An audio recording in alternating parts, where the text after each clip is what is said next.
गदाधर पंडितादि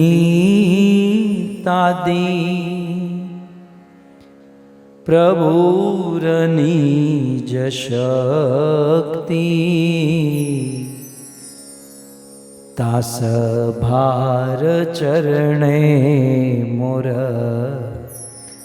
सहस्त्र प्रणति। जय जय नित्यानंद गदाधर जीवन।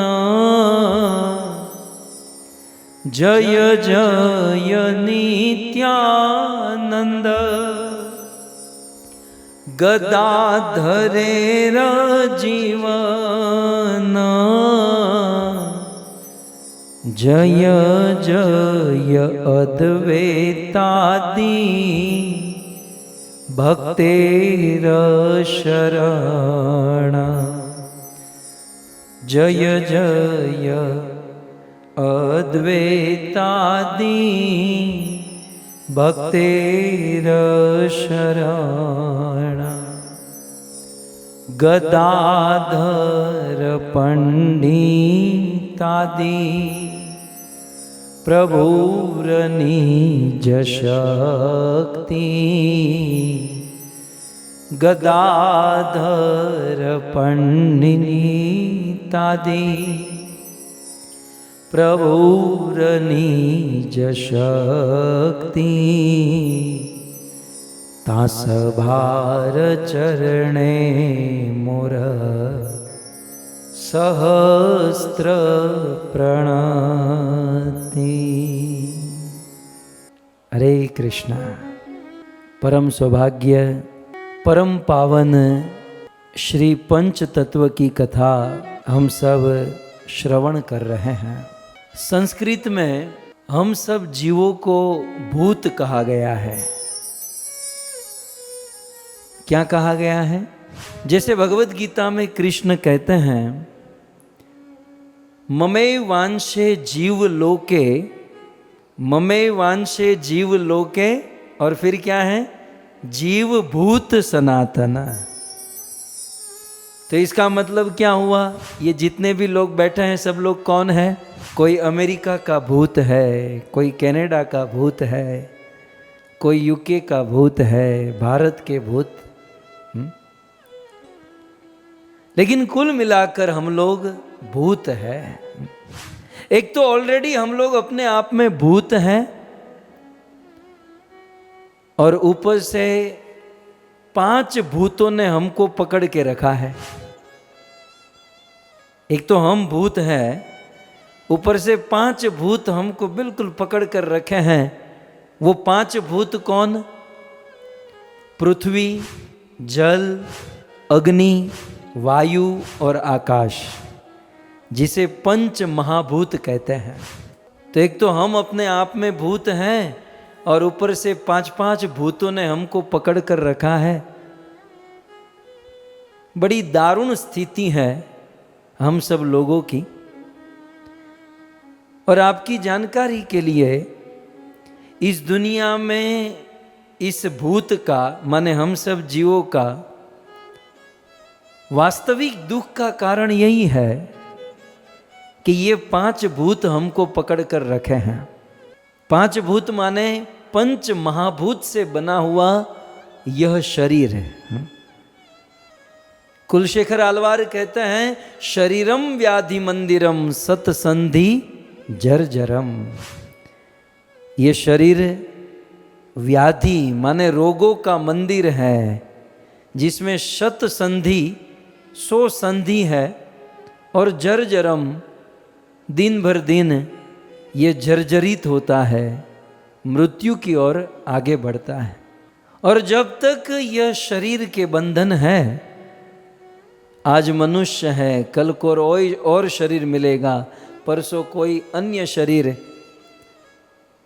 जब तक ये शरीर के बंधन में अर्थात पंच महाभूत के बंधन में हम बंधे हैं, वास्तविक सुख प्राप्त नहीं कर सकते। तो कुल मिलाकर हम लोग भूत हैं और हमको 5 महाभूत ने पकड़ कर रखा है। यदि इन 5 महाभूत से मुक्त होना है तो पंच तत्व की शरण ग्रहण करनी पड़ेगी। एक तत्व से काम नहीं बनेगा प्रभु, 5 महाभूत से मुक्त होने के लिए 5 तत्व चाहिए। अब आपको एक वायरस लग गया कोविड, तो उसके लिए 2-2 वैक्सीनेशन करनी पड़ी ना।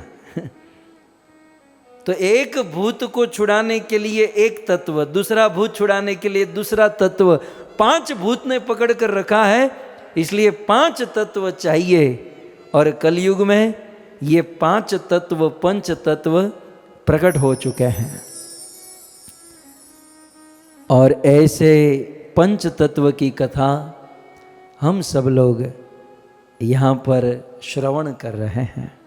अब हम तो ब्रह्म मध्व गौड़ीय धारा के जो पंच तत्व है उनकी कथा सुन रहे हैं, लेकिन अन्य पंच तत्वों को भी बुरा न लगे इसलिए एक बार पुनः स्मरण करा दूं। मनुष्य जीवन के 5 तत्व धर्म, अर्थ, काम, मोक्ष और प्रेम माने गए हैं। प्रकृति के 5 तत्व पृथ्वी, जल, अग्नि, वायु और आकाश को माना गया है। श्रीपाद वल्लभाचार्य के द्वारा पृष्टि संप्रदाय का प्रारंभ हुआ। श्री पृष्टि संप्रदाय के 5 तत्व श्रीनाथ जी बाबा, श्री गोवर्धन नाथ, यमुना महारानी, व्रजभूमि और वल्लभ कुल, पृष्टि संप्रदाय के ये 5 तत्व माने गए हैं।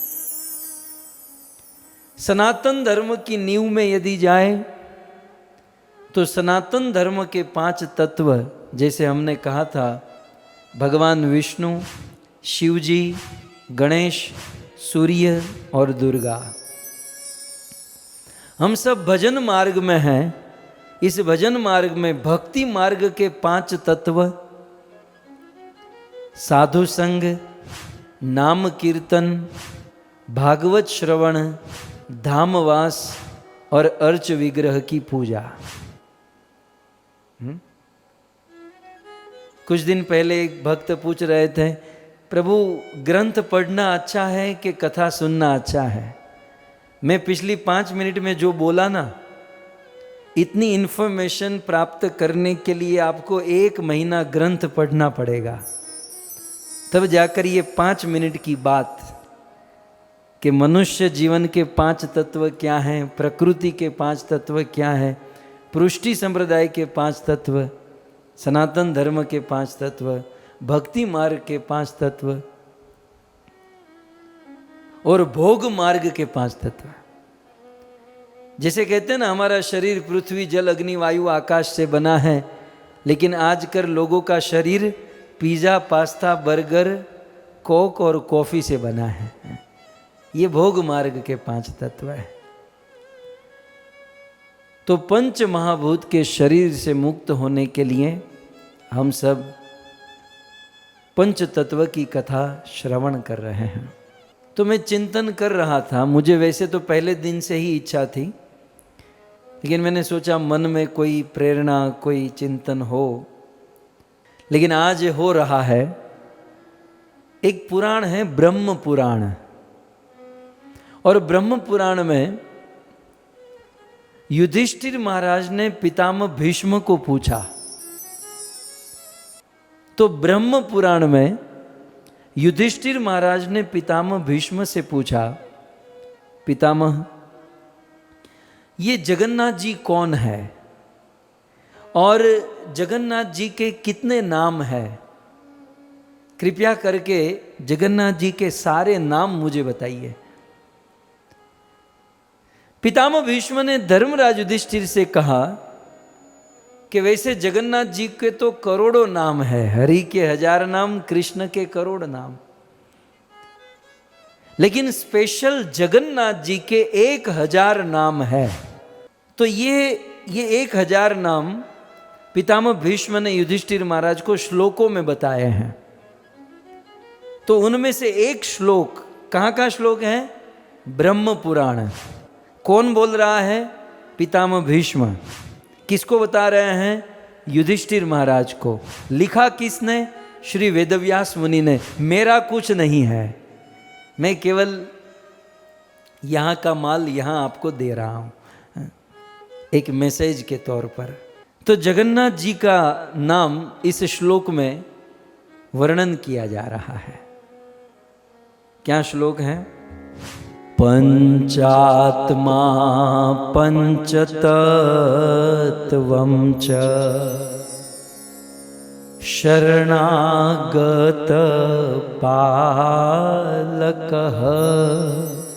बोलिए, पंचात्मा पंचतत्वं च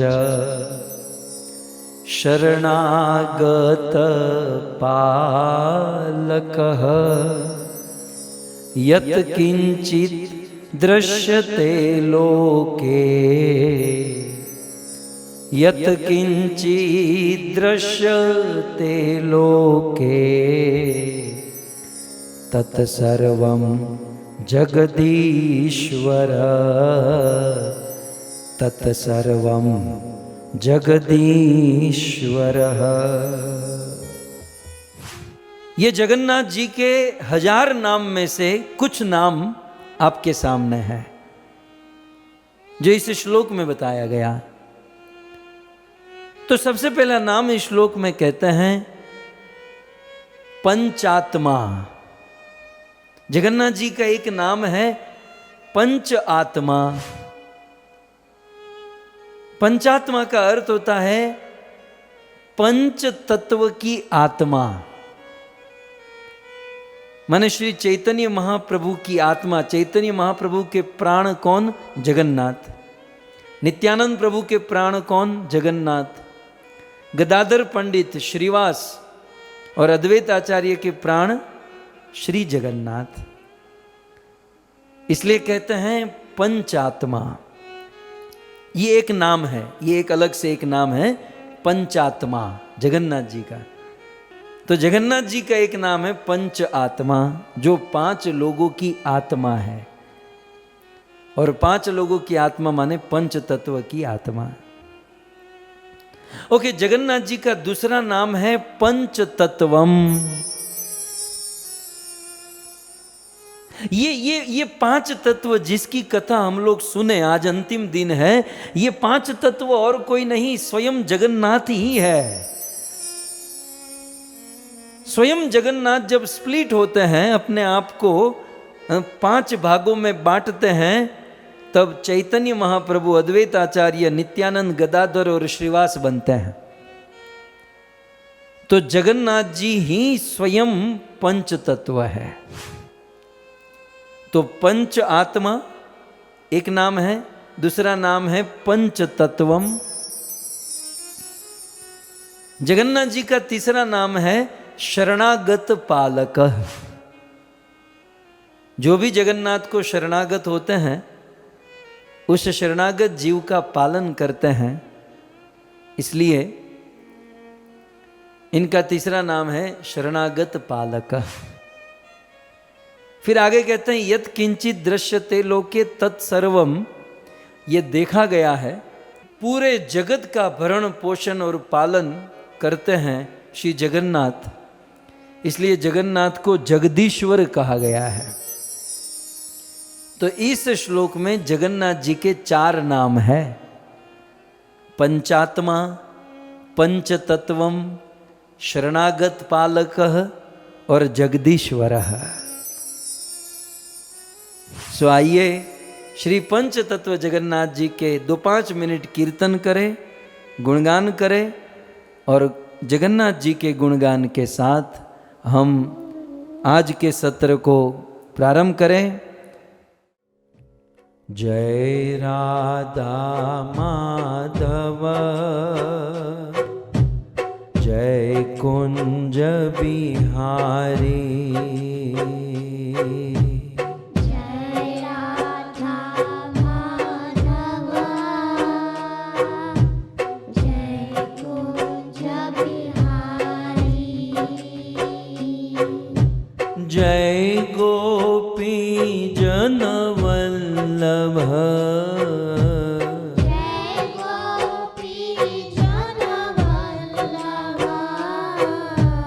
जय गोपी जन वल्लभ,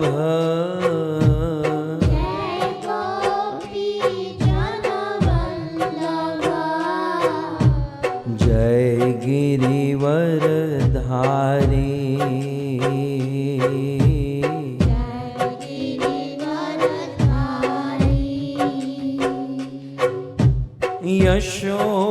यशोदानंदन व्रज जन रंजन,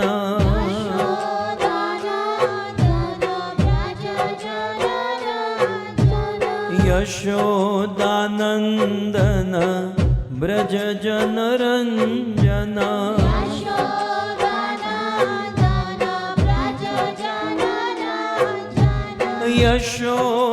यशोदानंदन व्रज जन रंजन,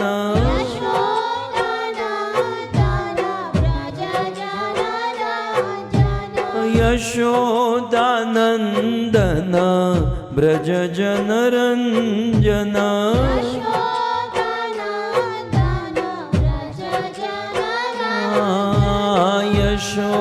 यशोदानंदन व्रज जन रंजन,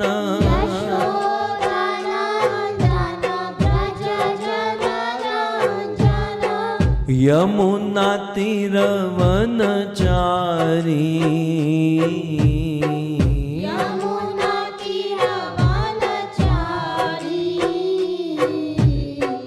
यमुना तीर वनचारी,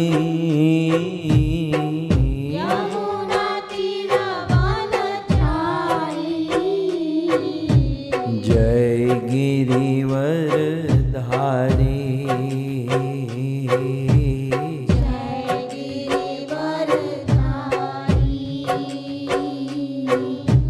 जय राधा माधव, जय कुंज बिहारी,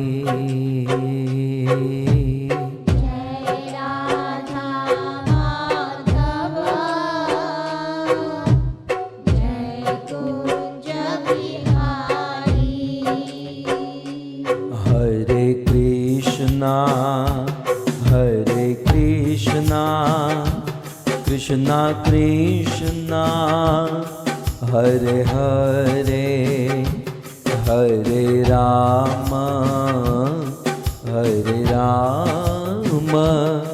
राम राम हरे हरे,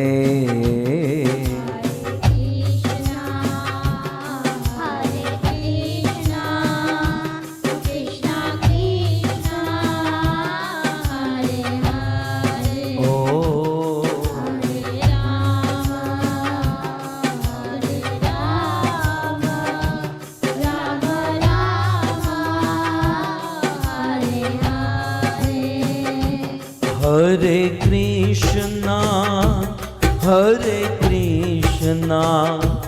कृष्णा कृष्णा हरे हरे, हरे राम राम राम हरे हरे,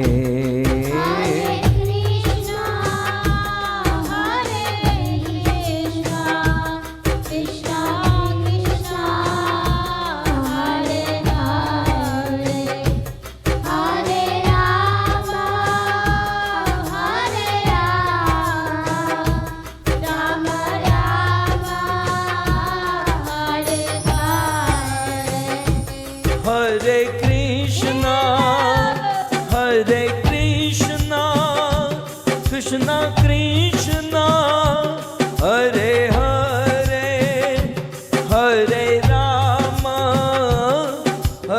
राम राम राम हरे हरे, हरे कृष्णा कृष्णा कृष्णा हरे हरे, हरे राम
कृष्णा कृष्णा कृष्णा हरे हरे, हरे राम राम राम हरे हरे।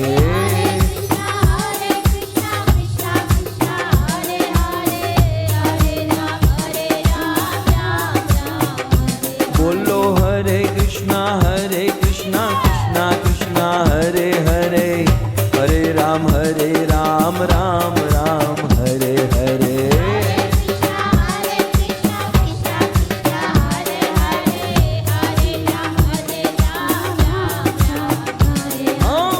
राधा गोविंद राधा गोविंद राधा गोविंद राधे।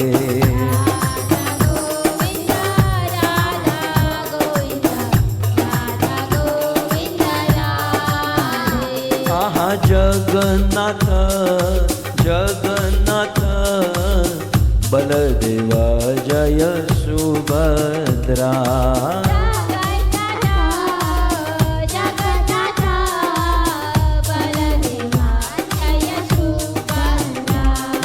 गौरनिताय जय गौरनिताय, गौरनिताय जय गौरनिताय।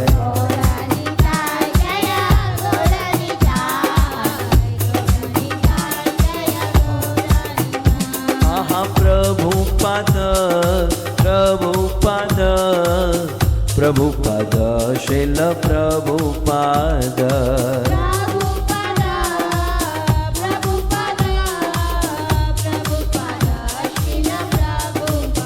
जय जय प्रभुपाद प्रभुपाद प्रभुपाद प्रभुपाद जय जय प्रभु।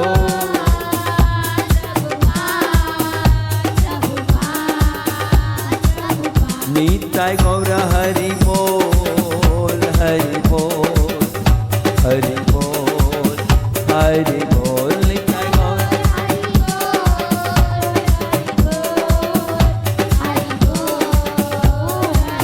युग धर्म हरिनाम संकीर्तन के, श्री राधा गोविंद भगवान की, श्री जगन्नाथ भगवान की, श्री गौरनिताय की, जगत गुरु श्री प्रभुपाद की।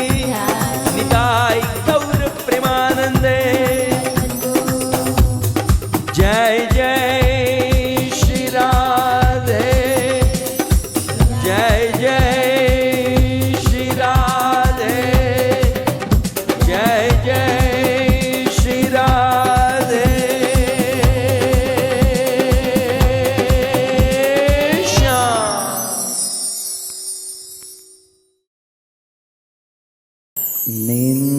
निन्दन्तं पुलकोत्करेण विकस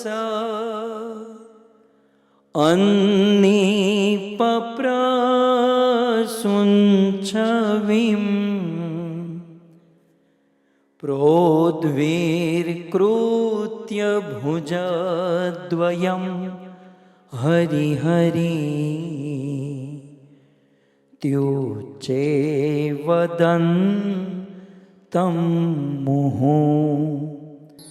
नृत्यन्तं दूतमश्रुनिर्जरचये सिञ्चन्तभूर्वीतलं गायन्तं निजपार्षदे परिवृतं श्रीगौरचन्द्रं नुमा। आजानुलम्बितभुजो कनकावदातो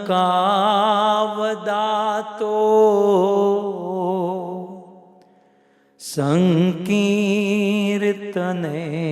कपितरो कमलायताक्षो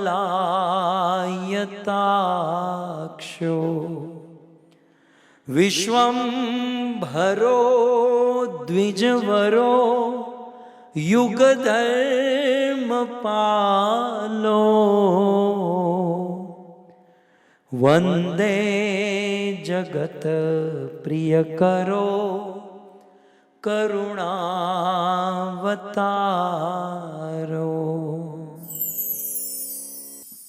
ओम नमो भगवते चैतन्य चंद्राय।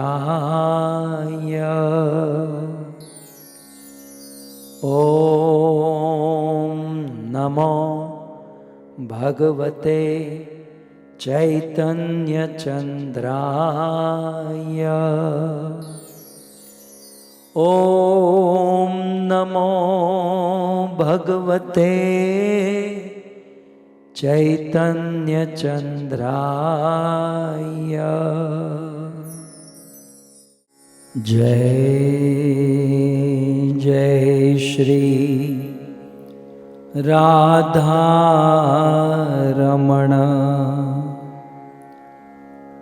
जय जय नवल किशोर,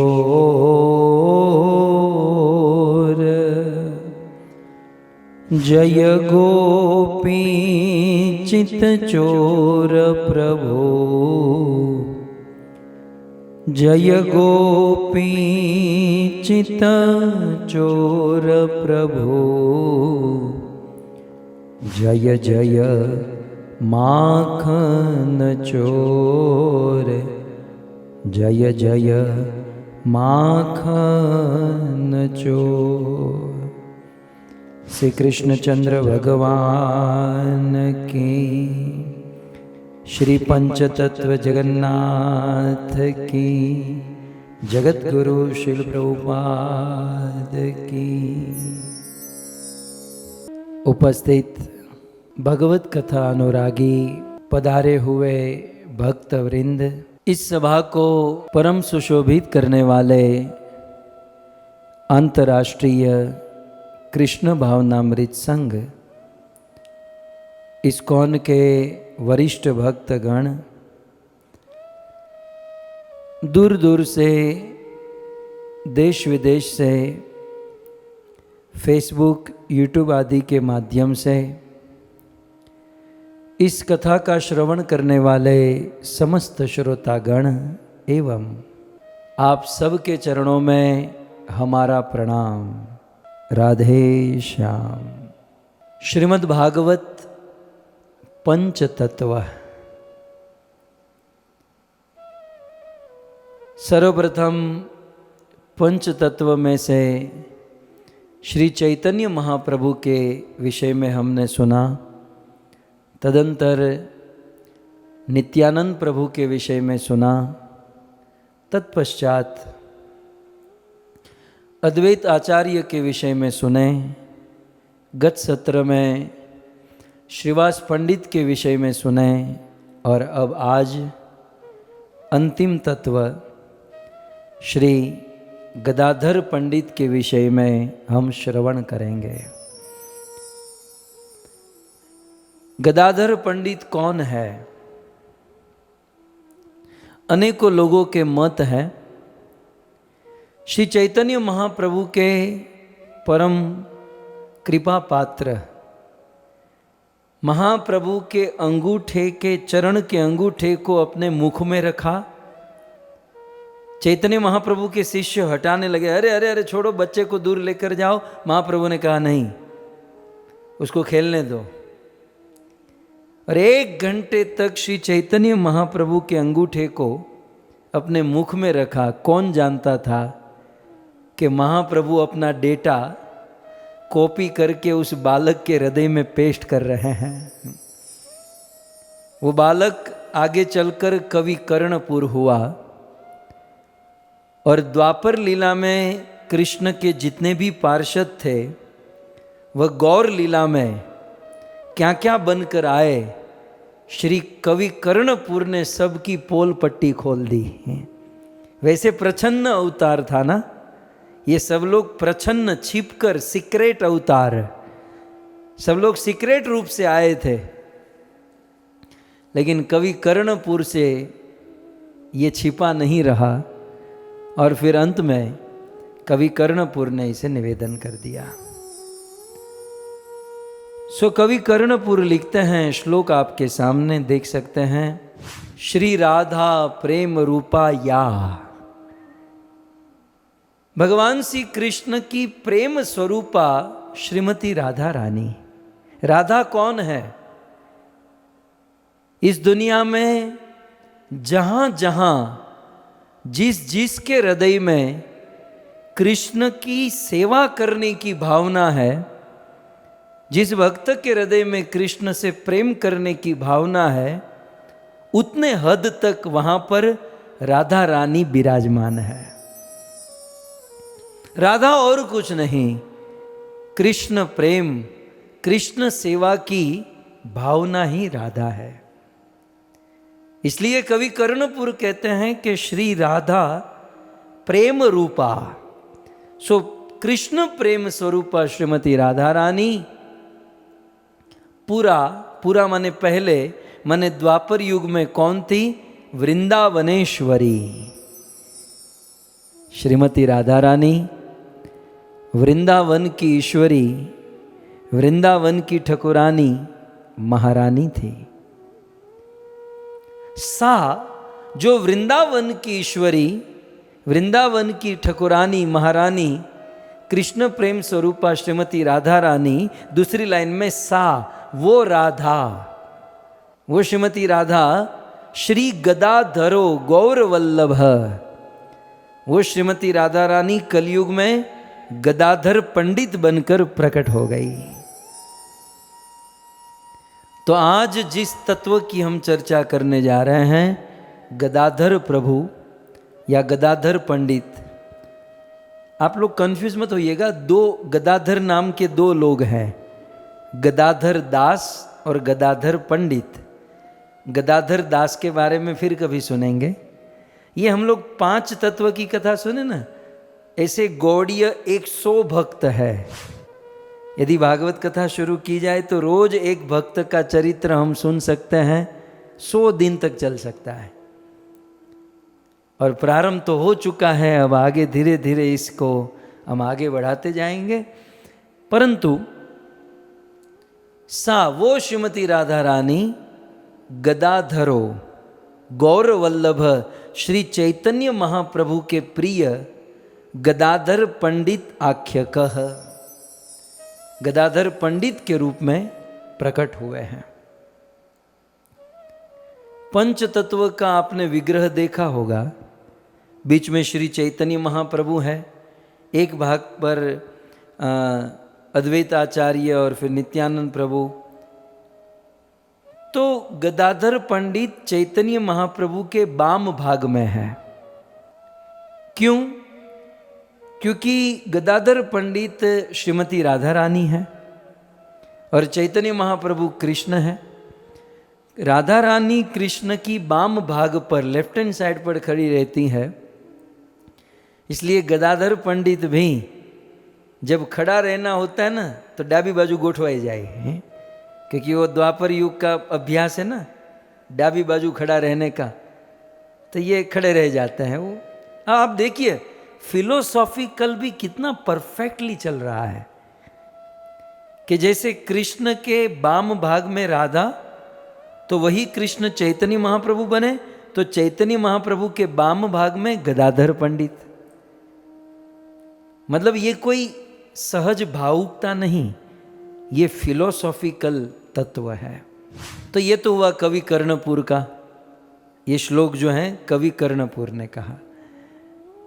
अब स्वरूप दामोदर ने भी जिक्र किया कि गदाधर पंडित कौन, और आपकी जानकारी के लिए मैं भूल जाऊंगा बाद में।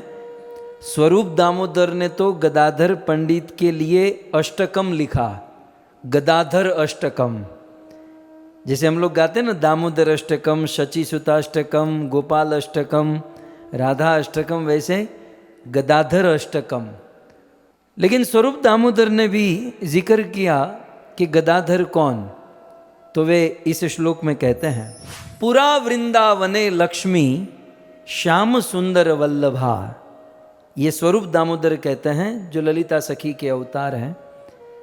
बोले पूरा पूरा माने पहले द्वापर युग में वृंदावन में जो लक्ष्मी हुआ करती थी, Lakshmi in the sense Shrimati Radha Rani, Radha का एक नाम लक्ष्मी है। सो पूरा वृंदावने लक्ष्मी, वृंदावन में पहले जो श्रीमती राधा रानी थी, जो राधा श्याम सुंदर वल्लभा, श्याम सुंदर भगवान श्री कृष्ण की प्रिया थी, सा वो राधा, सा दूसरी लाइन में अद्य, अद्य माने इस कलयुग में अभी, गौर प्रेम लक्ष्मी चैतन्य महाप्रभु की प्रेम स्वरूपा श्री गदाधर पंडित, गदाधर पंडित बनकर प्रकट हुई है। तो जब भगवान श्री कृष्ण चैतन्य महाप्रभु के रूप में आए और राधा के भाव को लेकर आए, तो राधा रानी ने सोचा यार मैं तो ऐसे ही रह जाऊंगी, मुझे भी लीला में जाना चाहिए। तब श्रीमती राधा रानी गदाधर पंडित के रूप में प्रकट हो गई। सो गदाधर पंडित कौन? कवि कर्णपुर के अनुसार श्रीमती राधा रानी, स्वरूप दामोदर के अनुसार भी श्रीमती राधा रानी। लेकिन जैसे मैंने कल जिक्र किया था, महाप्रभु के अवतार में ड्यूल क्या कहेंगे पर्सनैलिटी है। जैसे महाप्रभु राधा कृष्ण मिलित स्वरूप है, तो सब लोग डबल डबल हैं। जैसे अद्वैत आचार्य महाविष्णु और सदाशिव है, जैसे नित्यानंद प्रभु अनंग मंजरी और बलराम जी है, तो सब ड्यूल पर्सनैलिटी में है। तो फिर ये गदाधर पंडित, तो ये दोनों ने तो कह दिया राधा रानी, लेकिन हमारे संतों ने बहुत सुंदर निवेदन किया कि ये भी ड्यूल पर्सनैलिटी है। और दो तत्व कौन है? राधा और भक्ति। श्रीमती राधा रानी और भक्ति देवी मिलित स्वरूप होकर गदाधर पंडित के रूप में प्रकट हो गए। तो गदाधर पंडित कौन? श्रीमती राधा और भक्ति महारानी का मिलित स्वरूप। गदाधर पंडित जिसकी चर्चा हम लोग आज करेंगे, बड़ा बहुत सुंदर चरित्र है। गदाधर पंडित श्री चैतन्य महाप्रभु के अंतरंग पार्षदों में सर्व प्रधान पार्षद थे। दो प्रकार के पार्षद होते हैं ना, एक इंटरनली एक एक्सटर्नली। एक्सटर्नली माने दिखाने के पार्षद, हेलो हाय बाय करते हैं दुनिया को दिखाने के लिए। इंटरनली माने अंदर की सारी बातें, अंदर की चर्चा। सो श्री चैतन्य महाप्रभु के अंतरंग भक्तों में सबसे मुख्य श्री गदाधर पंडित हुआ करते हैं। ये शक्ति तत्व के मूल है। इनका निवास नवद्वीप में था। श्री चैतन्य महाप्रभु प्रकट होने वाले हैं नवद्वीप में, तो ये अपने गांव से नवद्वीप में आए, और फिर जब चैतन्य महाप्रभु नीलाचल जगन्नाथपुरी चले गए, तो ये भी उनके पीछे पीछे जगन्नाथपुरी चले गए। श्री चैतन्य महाप्रभु के अनेकों नाम है, उनमें से एक नाम है गदाधर जीवन। गदाधर पंडित के जीवन श्री चैतन्य महाप्रभु है। और एक बहुत सुंदर बात है, श्री चैतन्य महाप्रभु की लीला में दो प्रकार के भक्त होते थे। एक माधुर्य रस का आस्वादन करने वाले लोग, मधुर रस का आस्वादन करने वाले लोग, और दूसरा जिसको केवल तात्विक चर्चा पसंद है, तत्व ज्ञान पसंद है, वो भी डिवोटी है, लेकिन रसों की अनुभूति नहीं है। तो ये भी हमें ज्ञात होना चाहिए कि जो मधुर रस का आस्वादन करने वाले भक्त चैतन्य महाप्रभु की लीला में होते थे, वो गदाधर पंडित के आश्रय में भजन करते थे। माने जिसको माधुर्य रस का आस्वादन करना है, मधुर रस आदि चाहिए, तो वो गदाधर का आश्रय ग्रहण करते थे। जैसे नरहरि ठाकुर और भी अनेकों भक्त हैं।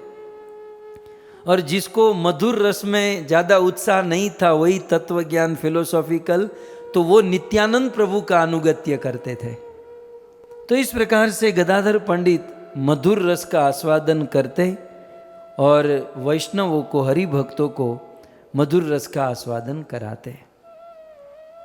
श्री गदाधर पंडित का जन्म शकाब्द के अनुसार 1408 में हुआ और विक्रम संवत के अनुसार गदाधर पंडित का जन्म 1543 में हुआ।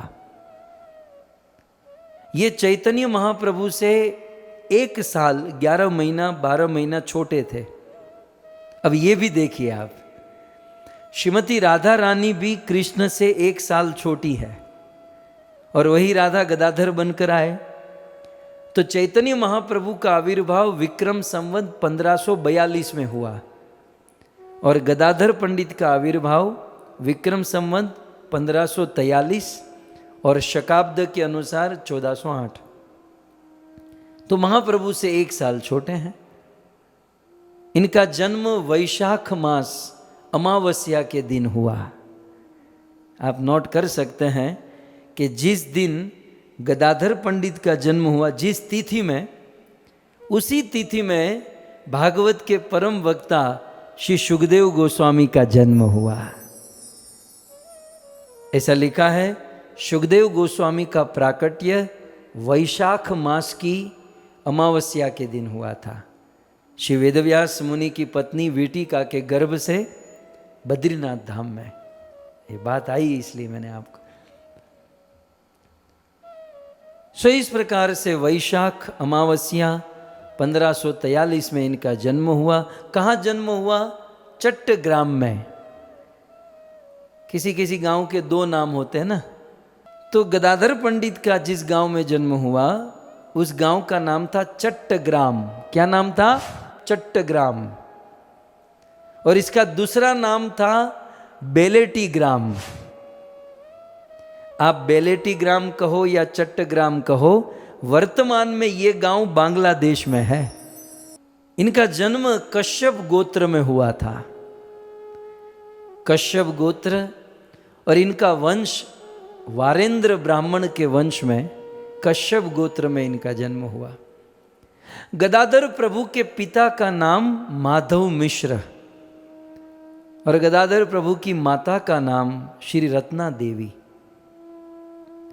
इसके एक छोटे भाई, इसके बाद एक पुत्र हुआ। इनके छोटे भाई भी होते थे श्री वाणीनाथ, जिनका जिक्र चैतन्य पार्षदों में हुआ है। गदाधर प्रभु 12 वर्ष तक बेलेटी ग्राम में रहे, मतलब 5वीं कक्षा तक वो अपने गांव में, बेलेटी गांव में, चट्टग्राम में, बांग्लादेश में रहे। 12 वर्ष तक, जब ये 12 वर्ष के थे, मतलब 5वीं कक्षा 5th ग्रेड तक अपने गांव बेलेटी ग्राम में पढ़े। लेकिन फिर उसे हायर एजुकेशन लेना था। और आप सब जानते हैं कि उन दिनों 550 वर्ष पूर्व बंगाल, और बंगाल में भी नवद्वीप विद्या का गढ़ हुआ करता था। जिनको हायर एजुकेशन, जिनको बड़ी बड़ी डिग्री चाहते थे, वे लोग बंगाल में नवद्वीप में जाते थे विद्या प्राप्त करने के लिए। जैसे वर्तमान में काशी, उन दिनों मायापुर था।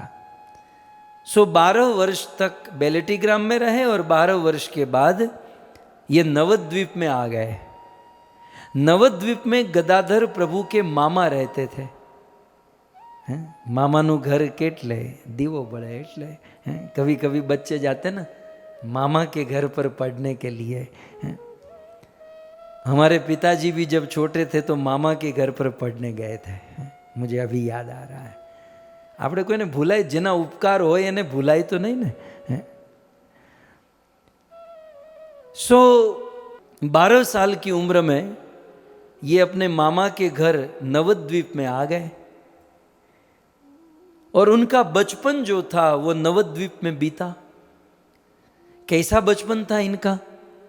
ये आजकल के बालकों की तरह ज़्यादा उछलना कूदना, खेलना कूदना नहीं, ये बचपन से ही विरक्त हुआ करते थे। आपकी जानकारी के लिए गदाधर प्रभु बाल ब्रह्मचारी है, बचपन से ही ब्रह्मचारी और विरक्त है।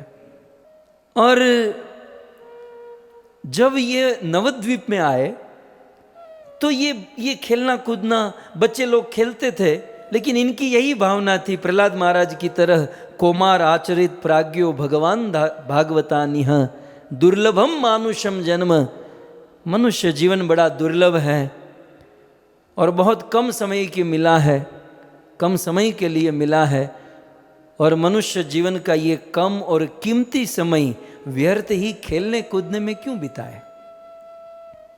तो विरक्त थे संसार की वस्तु से। ये चीज ईश्वरपुरी ने देखी, चैतन्य महाप्रभु के गुरु, और ईश्वरपुरी ने ये मार्ग किया, बोले लड़का विरक्त है। तब ईश्वरपुरी ने स्वयं गदाधर प्रभु को बचपन में ही कृष्ण लीला ग्रंथ का अध्ययन कराया। महाप्रभु के गुरु ईश्वरपुरी ने स्वयं एक ग्रंथ लिखा था कृष्ण लीला का, तो स्वरचित कृष्ण लीला ग्रंथ का गदाधर प्रभु को अध्ययन कराया। नवद्वीप में आए 2 साल बीते। कितने साल के हुए? 12 साल के थे तब नवद्वीप में आए। 2 साल बीते, 14 साल के हुए। अब जब 14 साल के हुए, और उस समय चैतन्य महाप्रभु कितने साल के होंगे? 15 साल के होंगे, मतलब 10th ग्रेड में पढ़ रहे होंगे। उस समय चैतन्य महाप्रभु अपनी विद्वत्ता, अपने प्रभाव की परम चरम सीमा पर थे। वो केशव कश्मीरी को हरा चुके थे। जानते ना प्रसंग, वो केशव कश्मीरी पानी पी के चला गया, और बड़े विद्वत्ता थे।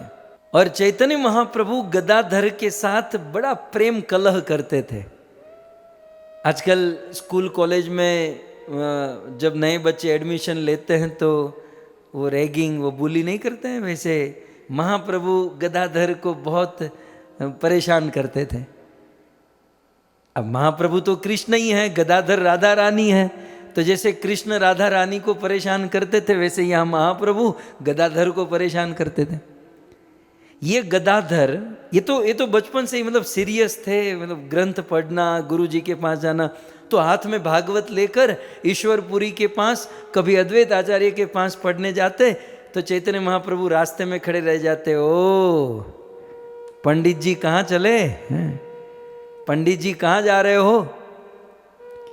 ऐसे चैतन्य महाप्रभु घेर लेते, बड़े ज्ञानी होकर फिरते हो। बहुत चिढ़ाते श्री चैतन्य महाप्रभु गदाधर को। एक दिन गदाधर सीरियस होकर कहने लगे कि निमाई, तू बहुत ज्ञानी है, पंडित है, लेकिन तूने तेरी सारी विद्या लोगों को छेड़ने में लगाई है, हम लोगों को परेशान करने में सारी विद्या लगाई है। मैं तुम्हें सलाह गदाधर चैतन्य महाप्रभु कहते हैं, मैं सलाह देता हूँ कि ये ज्ञान ग्रहण करना और विद्या हासिल करना कोई बड़ी चीज़ नहीं है, तुम भक्ति करो। मनुष्य जीवन का लक्ष्य है भक्ति करना। अब महाप्रभु को शिक्षा गदाधर जैसे राधा कृष्ण को सुनाती। निमाई कहते हैं कि भक्ति तो हम करना चाहते हैं, लेकिन बिना साधु संतों की कृपा से कौन भक्ति कर सकता है?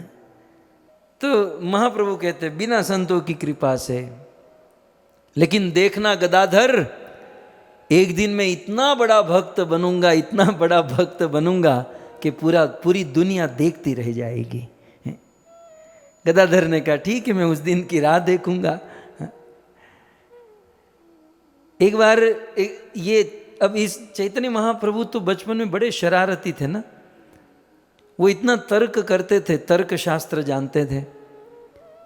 कोई बालक, कोई विद्यार्थी किसी सिद्धांत को रखता, श्री चैतन्य महाप्रभु तुरंत उसका खंडन कर देते, बोले ये तुम्हारा पॉइंट गलत है। वो एक्सेप्ट कर लेता, हाँ भाई मैं गलत हूं। तो फिर चैतन्य महाप्रभु जिसको गलत साबित किए उसी को सीधा साबित कर देते प्रमाणों के साथ। मतलब इतना आर्ट था कि किसी तत्व को गलत साबित कर देना, फिर उसी तत्व को सही साबित कर देना। इतना ज्ञान चैतन्य महाप्रभु बचपन में हुआ करता था। तो ये तो गदाधर पंडित रोज बुक चौपड़ा लेकर जाते थे। एक दिन और पकड़ लिया, जैसे बरसाने में सांकरी खोर में कृष्ण गोपियों को पकड़ लेते हैं, वैसे महाप्रभु की झपट में आ गए गदाधर। गदाधर को कहते हैं कि बहुत आजकल तू पढ़ रहा है। बोले हाँ प्रयास कर रहा हूं। तो बता मुक्ति किसे कहते हैं? तो गदाधर बेचारे पढ़ रहे थे, जो भी पढ़ रहे थे निवेदन किया। बोले न्याय शास्त्र के अनुसार, गदाधर ने उत्तर दिया कि न्याय शास्त्र के अनुसार हमारे जीवन के दुखों से आत्यंतिक दुख मुक्ति हो जाए उसे मुक्ति कहते हैं। आत्यंतिक समझते ना, अभी जो दुखों से मुक्ति हो रही है वो आत्यंतिक नहीं, माने कंप्लीटली अल्टीमेट नहीं। एक दुख हुआ तो दूसरा आया, तीसरा आया, चौथा आया, लेकिन सारे दुखों से पूर्ण रूप से आत्यंतिक मुक्त हो जाए इसे मुक्ति कहते हैं। गदाधर ने कहा। निमाई ने कहा गलत, किससे पढ़ते हो, कौन तुमको ये सब सिखाता है? तो बोले तुम बताओ मुक्ति का अर्थ। फिर तो जो चैतन्य महाप्रभु ने अनेकों शास्त्र के कोटेशन से निवेदन किया कि मुक्ति का वास्तविक अर्थ है अपने स्वरूप में स्थित हो जाना, दुखों से निवृत्त होना। ये तो एक क्या कहेंगे न्यूट्रल अवस्था है। दुखों से मुक्त होना एक न्यूट्रल ग्रेड है, लेकिन वास्तविक मुक्ति यह है कि हम सब भगवान के अंश हैं और भगवान के अंश होने के नाते हमारा भगवान से कुछ ना कुछ संबंध है और उस संबंध होने के नाते हमारा कुछ स्वरूप है। वो स्वरूप प्रकट हो जाना ये वास्तविक मुक्ति है। गदाधर इन बातों को सुनकर विस्मित हो जाते।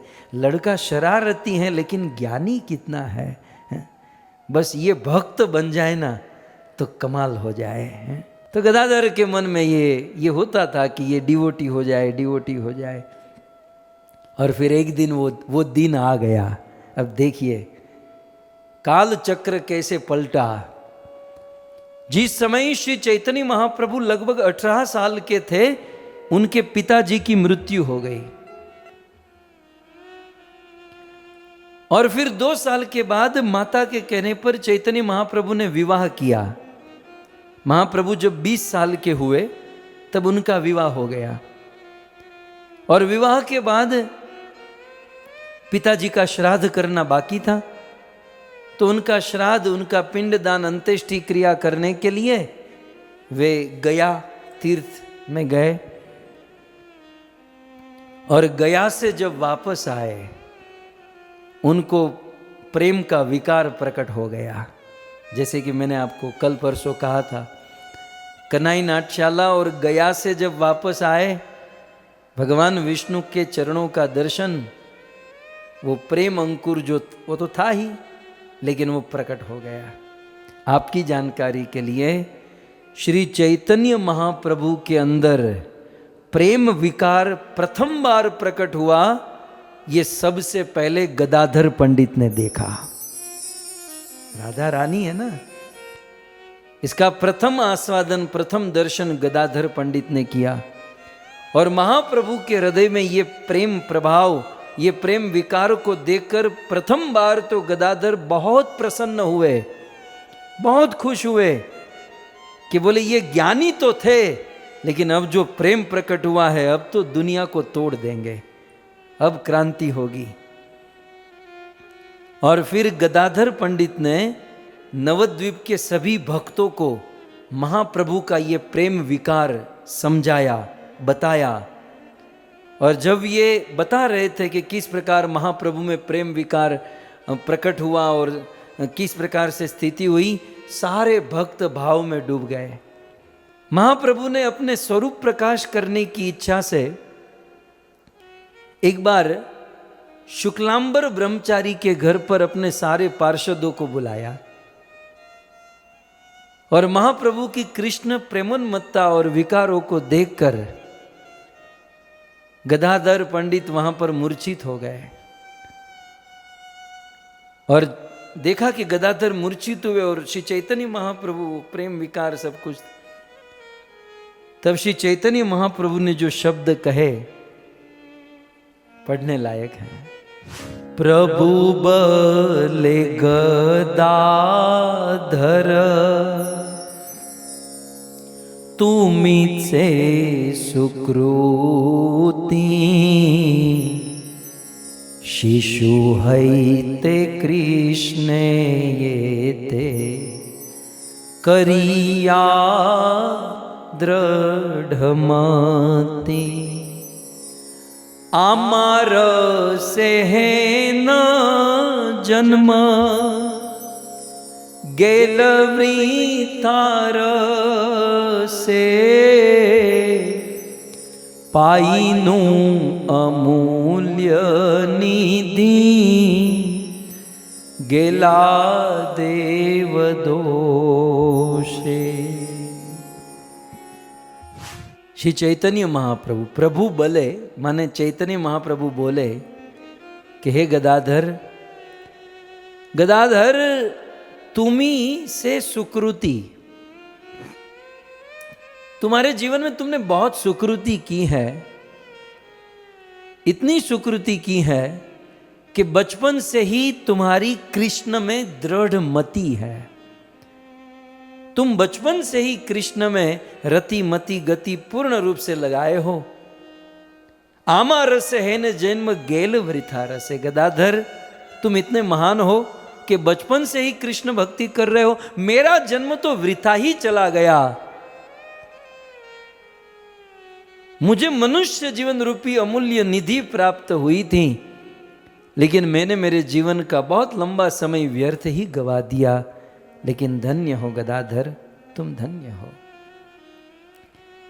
श्री चैतन्य महाप्रभु ने महाप्रकाश लीला का दर्शन कराया। महाप्रकाश लीला जानते हैं? जिन भक्त का जैसा भाव था उस भक्त को महाप्रभु अकेले बैठे थे। महाप्रभु एक ऐसे आसन पर बैठे थे, सारे भक्त उस कमरे में थे, और उस कमरे में महाप्रभु ने ऐसी लीला की जिस भक्त का महाप्रभु के प्रति जो भाव था उस रूप में महाप्रभु का दर्शन किया। जिनकी रही भावना जैसी प्रभु मूर्ति दिन देखी तैसी। जिनकी जैसी भावना थी उस रूप में चैतन्य महाप्रभु का दर्शन।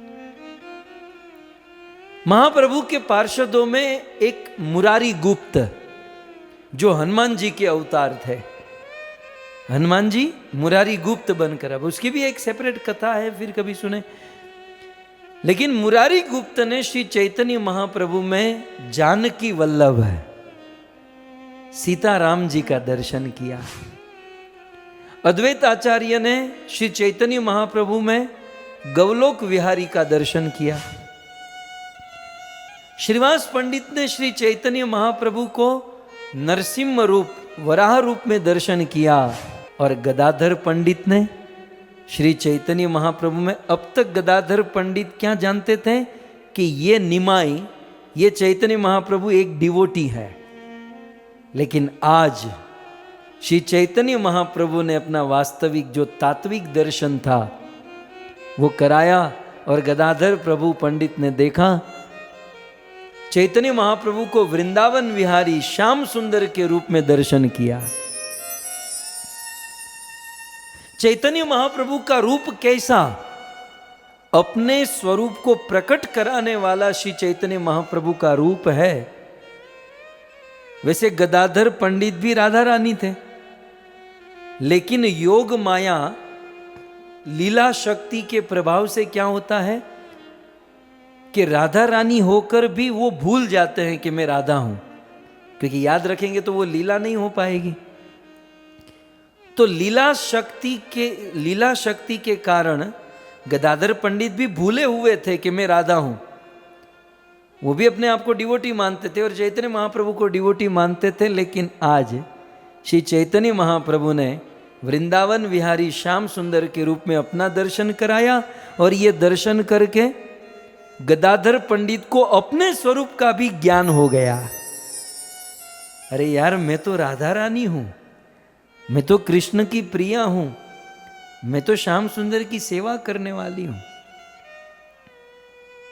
और फिर ये स्वरूप गदाधर पंडित का जीवन पर्यंत तक रहा। फिर कभी भूले नहीं इस स्वरूप को जीवन पर्यंत तक। गदाधर पंडित ने इसको फॉलो किया, इसका पालन किया। श्री चैतन्य महाप्रभु अब तो प्रेम विकार जो है ना धीरे धीरे बढ़ने लगा। श्री चैतन्य महाप्रभु कभी भी भाव में आ जाते, कभी भी क्वचित हंसती क्वचित रुदती और रोने लगते, तो शची माता को बड़ा कष्ट होता। शची माता ने चैतन्य महाप्रभु की सेवा गदाधर पंडित को सौंप दी। बोले गदाधर तुम इसके साथ रहना, तुम इनका ध्यान रखना। अब गदाधर पंडित चैतन्य महाप्रभु के साथ रहते। एक दिन चैतन्य महाप्रभु इसी भाव में उन्मत्त हुए, हा प्राणनाथ, हा कृष्ण, क्वासी क्वासी, कृष्ण तुम कहाँ हो, प्राणनाथ तुम कहाँ हो। तब गदाधर पंडित चैतन्य महाप्रभु को शांत करते, महाप्रभु बैठो बैठो बैठो। बोले आप जिसको प्राणनाथ कहते हो वो आपके प्राणनाथ आपके हृदय में ही है। इतना सुनते ही चैतन्य महाप्रभु क्या करते हैं कि गदाधर कहता है कि मेरा प्राणनाथ मेरे हृदय में है। चैतन्य महाप्रभु अपने हाथों से अपनी छाती को फाड़ने लगे। बोले मेरा प्राणनाथ मेरे हृदय में है। और उस चिन्मय देह से खून की धारा बहने लगी। जैसे तैसे गदाधर प्रभु ने महाप्रभु को शांत किया। लेकिन ऐसी परिस्थिति हुई कि अब गदाधर प्रभु श्री चैतन्य महाप्रभु से कभी दूर नहीं रहते थे। शची माता ने भी निवेदन किया और गदाधर प्रभु ने भी देखा कि मुझे इनके साथ ही रहना होगा। चैतन्य महाप्रभु शालिग्राम सेवा करते थे, लेकिन जब ये प्रेम अंकुर और फिर ये भाव के स्तर में आए, सहज बात है जो भाव और प्रेम के स्तर में होता है वो विधि भक्ति ठीक से नहीं कर पाता। तो फिर चैतन्य महाप्रभु विधि विधान ठीक से नहीं कर सकते थे, तो चैतन्य महाप्रभु ने अपने शालिग्राम गदाधर पंडित को दे दिए। सो गदाधर पंडित चैतन्य महाप्रभु के शालिग्राम की सेवा करते थे। एक दिन क्या हुआ, श्री चैतन्य महाप्रभु बड़े भाव में आए। वो ये छटका तो रोज होता था रोज भाव में आ जाते थे और गदाधर प्रभु को बस शांत कराना पड़ता था। अब एक दिन अचानक गदाधर प्रभु ने पहली बार ये अनुभव किया। श्री चैतन्य महाप्रभु भाव में आए और भाव में आकर उच्चारण करने लगे, हे पुंडरीक, हे मेरे बाप, हे पुंडरीक, हे प्रभु, हे बाप बाप बाप। गदाधर प्रभु ने कान लगाकर ये पुंडरीक, मतलब पहली बार ये शब्द सुना। फिर जैसे तैसे चैतन्य महाप्रभु को शांत तो कर दिया, लेकिन अपने मन में वो प्रश्न रह गया कि ये पुंडरीक कौन है, ये किस पुंडरीक की बात हो रही है। तो मन में था पुंडरीक पुंडरीक, और पुंडरीक का नाम लेकर रोने लगे, क्रंदन करने लगे। एक दिन चैतन्य महाप्रभु के एक पार्षद थे मुकुंद दत्त। चैतन्य महाप्रभु के दो पार्षद मुकुंद और गोविंद, ये दोनों कीर्तनिया थे। मुकुंद दत्त का परिचय दे दो, ये चट्टग्राम निवासी, और दूसरे थे वासुदेव दत्त। जो पुंडरीक, चैतन्य महाप्रभु पुंडरीक पुंडरीक बोले थे ना, तो उस पुंडरीक विद्यानिधि को अच्छी तरीके से जानते थे। तो एक दिन गदाधर प्रभु और मुकुंद दत्त दोनों बैठे थे और पुंडरीक विद्यानिधि का जिक्र हुआ। तो मुकुंद दत्त ने कहा कि मैं तो पुंडरीक को जानता हूं। तो गदाधर प्रभु ने कहा मुझे उससे मिलाओगे? बोले हाँ, वो तो बहुत महान वैष्णव है, बड़े विशुद्ध भक्त हैं, बड़े रसमयी भावमयी भक्त हैं। बोले तब तो मुझे उससे मिलना ही है, आप मिलाओगे? क्योंकि महाप्रभु जिसका नाम ले रहे थे। अब गदाधर प्रभु ने सोचा कि पुंडरीक बहुत महान भक्त, क्योंकि महाप्रभु नाम लिए, वो भी भावावेश में। लेकिन यहां कुछ और था। एक्चुअल पुंडरीक विद्यानिधि भगवान के शुद्ध भक्त थे। कवि कर्णपुर के अनुसार पुंडरीक विद्यानिधि द्वापर लीला में राधा रानी के पिता वृषभानु बाबा हुआ करते थे। राधा रानी के पिता वृषभानु बाबा कलयुग में पुंडरीक विद्यानिधि के रूप में आए, जिनकी भगवान के चरणों में बड़ी रति मति गति पूर्ण प्रेम था, लेकिन ये अपने प्रेम को दबा कर रखे थे, ये अपने प्रेम को छिपा कर रखते, हमारी तरह नहीं थे। हम लोग कहीं आरती करते हैं ना, तो ध्यान आरती में नहीं, ध्यान वो सेल्फी में होता है। ठीक से ले रहे हैं ना, ठीक से आ रही है ना, आरती जल रही है भगवान को, ये सब नहीं है। हम लोग क्या ना, हमारी भक्ति छिपाते कम है और छपाते ज्यादा है। ये हमारी स्थिति, ये मैं मेरी स्थिति की बात कर रहा हूं। छपाते ज्यादा है, छिपाते कम है। लेकिन पहले के आचार्य भक्ति को छपाते नहीं थे, छिपाते थे। क्योंकि भक्ति एक ऐसा विषय है, जितना दिखाओगे उतनी घटती जाएगी। भक्ति जितना दिखाओगे, भक्ति सेवा त्याग तपस्या वैराग्य जितना दिखाओगे उतना रिस्क जोन में चला जाएगा, खतरे के जोन में चला जाएगा। आचार्यगण दृष्टांत देते हैं कि जैसे कोई धनी आदमी अपने धन को ऐसे ओपन रख दे। आप लोग धनी में से ही हो ना, आप अपने धन को दरवाजे के पास रख दो, कितना दिन रहेगा? धनी अपने धन को कितना अंदर, बिल्कुल घर में, बेडरूम के अंदर, तिजोरी के अंदर कितना अंदर घुसा कर रखते हैं। कभी कभी तो बंदा ही भूल जाता है मैंने कहाँ रखा था। लेकिन जैसे हम अपने धन को छिपा कर रखते हैं कि किसी की दृष्टि न पड़ जाए, कोई लेकर न चला जाए, तो सबसे बड़ा धन तो भक्ति है ना। ये तो साधारण धन है, जैसे धन को छिपा कर रखा जाता है, वैसे भक्ति ज्ञान तपस्या रूपी धन को छिपाना चाहिए। सांप, सर्प अपना मणि, सांप के पास मणि होता है, सर्प अपना मणि दिखाता फिरे तो कितने दिन टिकेगा? कोई भी मणि निकाल कर उखाड़ कर चला जाए। और ये काले माथा का मानवी है, ये तो सर्प हो, उसका बाप हो, मणि तो निकाल ही लेगा। इसलिए भक्ति को छिपाना चाहिए। आप रोज मंगला आरती, मैं मेरा अनुभव कह रहा हूं, हम रोज मंगला आरती करते हैं। और एक दिन किसी से मिले और हमने कहा कि तुम मंगला आरती करते हो? नहीं, मंगला आरती नहीं करते। अरे तुम्हारा जीवन तो बर्बाद है, हम मंगला आरती करते। दूसरे दिन आपकी मंगला आरती बंद है, आप देख लेना। जिस दिन एक्सपोज किया, जिस दिन अपनी भक्ति को ज्यादा प्रचार में लाए, उस दिन वो खतरे में पड़ जाएगी। इसलिए भक्ति रूपी धन को छिपाना चाहिए।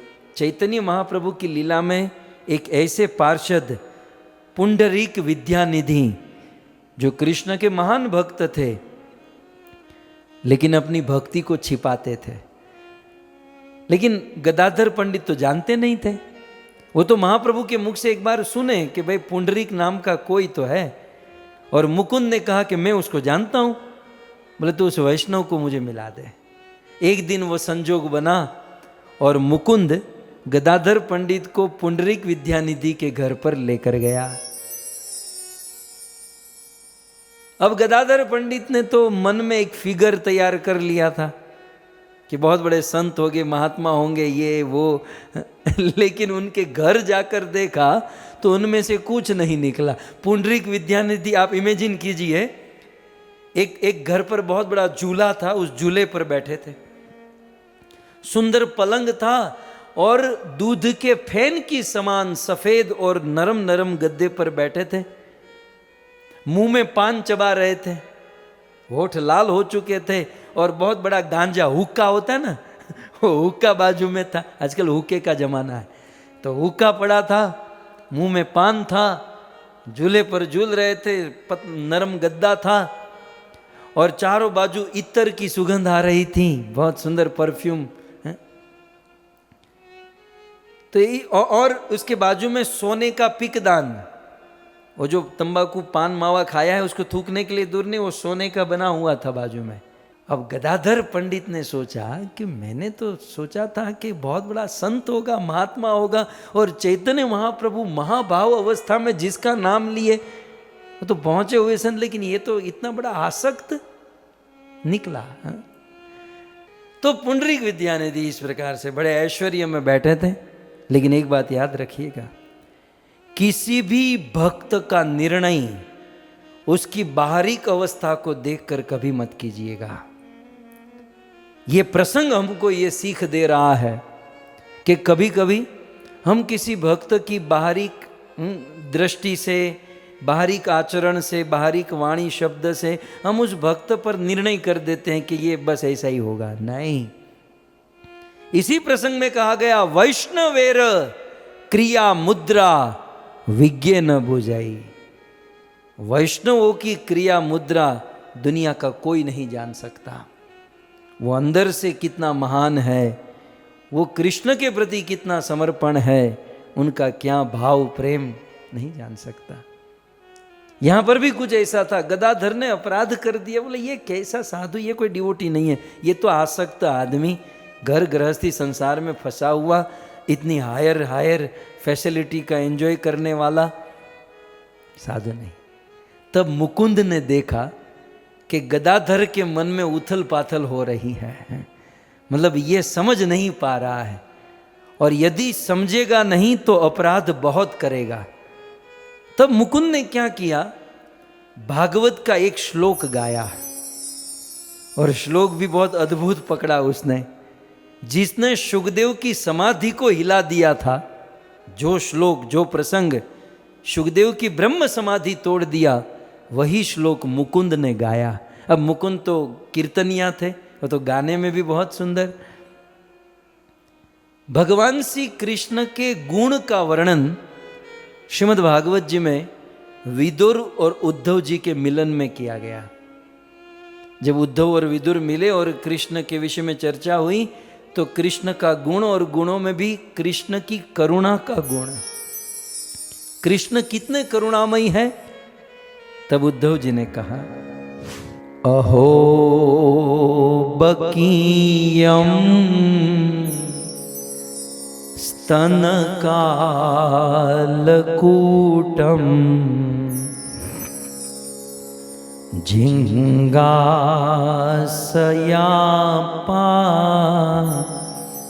यदपि यसाधवी लेभे गतिम धात्री उचिताम ततोव्यम कम वा दयालुम शरणं ब्रजेमः। अहो बकीयम स्तन कालकूटम। ओह, ये बकी, बकासुर की बहन पूतना, अपने स्तन पर कालकुट नाम का विष लगाकर आई थी, यह सोचकर कि मैं इस 6 दिन के बालक कृष्ण को जान से मार दूंगी, मेरे स्तन का विष पिलाकर इसे खत्म कर दूंगी। कृष्ण जान गए कि ये पूतना है, राक्षसी है। उस पूतना के दूध का पान किए और उस जान से मारने के लिए आई हुई पूतना को कृष्ण ने लेभे गतिम धात्री, अपनी माता की गति प्रदान कर दी। माने उस पूतना को अपनी मां बना लिया। जब पूतना जैसी राक्षसी को कृष्ण अपनी मां की गति दे सकते हैं, तो जो मां बनकर, बाप बनकर, भक्त बनकर कृष्ण की भक्ति करता है, उसके लिए कृष्ण क्या कर सकते हैं। ये श्लोक मुकुंद ने जब गाया तो पुंडरीक विद्यानिधि का वो सोया हुआ कृष्ण प्रेम, वो दबाया हुआ कृष्ण प्रेम भड़क गया।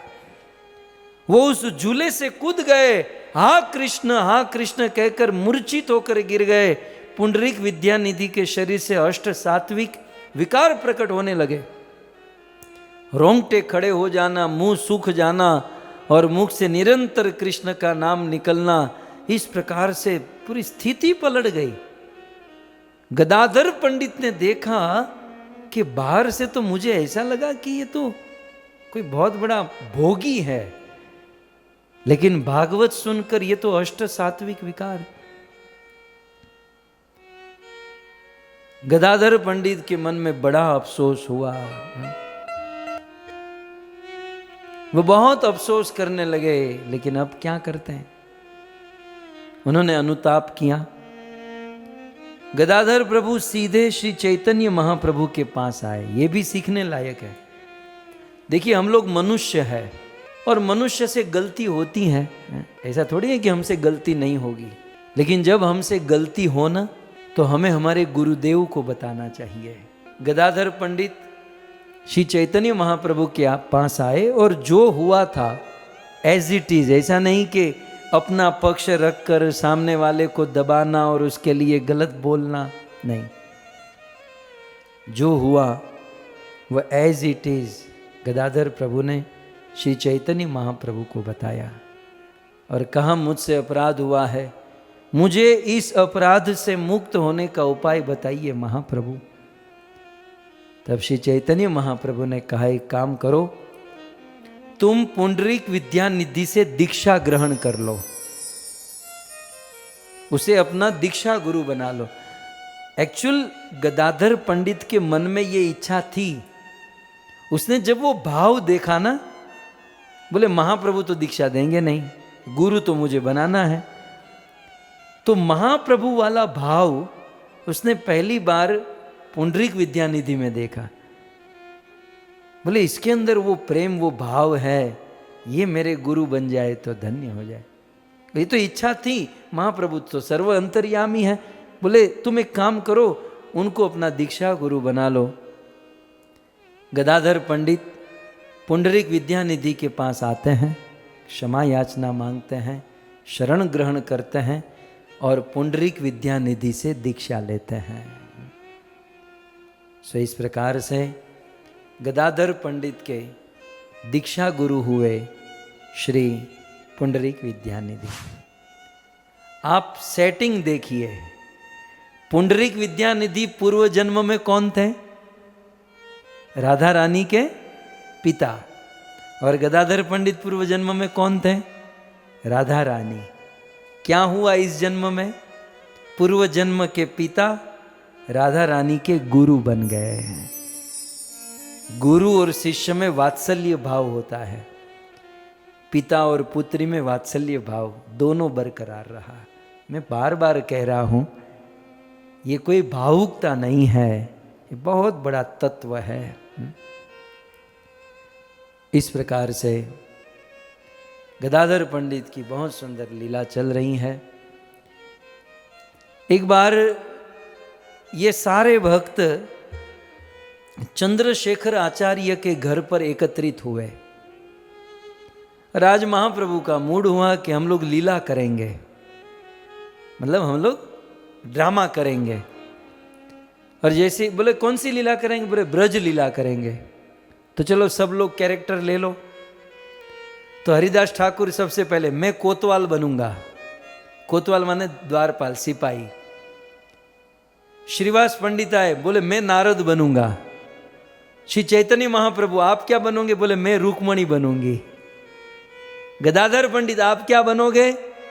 मैं राधा रानी बनूंगी। और उस समय गदाधर पंडित ने श्रीमती राधा रानी का पार्ट रोल किया और बहुत सुंदर नृत्य किया, राधा भाव। गदाधर पंडित के नृत्य को देखकर सारे भक्त प्रेमोन्मत्त हो गए और श्री चैतन्य महाप्रभु के मुख से निकल गया, श्री गदाधर मोर वैकुंठ परिवार। ये गदाधर मेरे वैकुंठ परिवार का सदस्य है। ये यहां वहां का रिलेशन नहीं है। गदाधर मोर वैकुंठ परिवार, ये मेरे वैकुंठ का परिवार। धीरे धीरे समय बीता। श्री चैतन्य महाप्रभु की उम्र 24 साल की हुई। गदाधर पंडित 23 साल के हुए। और महाप्रभु जब 24 साल के हुए, आप सब जानते हैं, उन्होंने सन्यास ले लिया। श्री चैतन्य महाप्रभु सन्यास लेकर जगन्नाथपुरी गए तो उनके साथ 5 लोग थे। श्री चैतन्य महाप्रभु के पीछे पीछे 5 लोग गए। कौन कौन थे 5? नित्यानंद प्रभु, मुकुंद दत्त, गोविंद, जगदानंद और गदाधर पंडित। उन 5 में से एक श्री गदाधर पंडित भी थे। और जगन्नाथपुरी जाकर जैसे गदाधर पंडित यहाँ नवद्वीप में महाप्रभु की सेवा करते थे, जगन्नाथपुरी में भी बहुत सुंदर श्री चैतन्य महाप्रभु की सेवा की। वैसे तो गदाधर पंडित चैतन्य महाप्रभु की सभी प्रकार से सेवा करते थे, लेकिन महाप्रभु की सबसे उत्तम सेवा क्या थी? भागवत पढ़ना। गदाधर पंडित चैतन्य महाप्रभु के लिए, चैतन्य महाप्रभु के सामने भागवत पढ़ते थे। चैतन्य महाप्रभु को भागवत के प्रति बहुत प्रेम था, भागवत के प्रति बड़ा भाव था।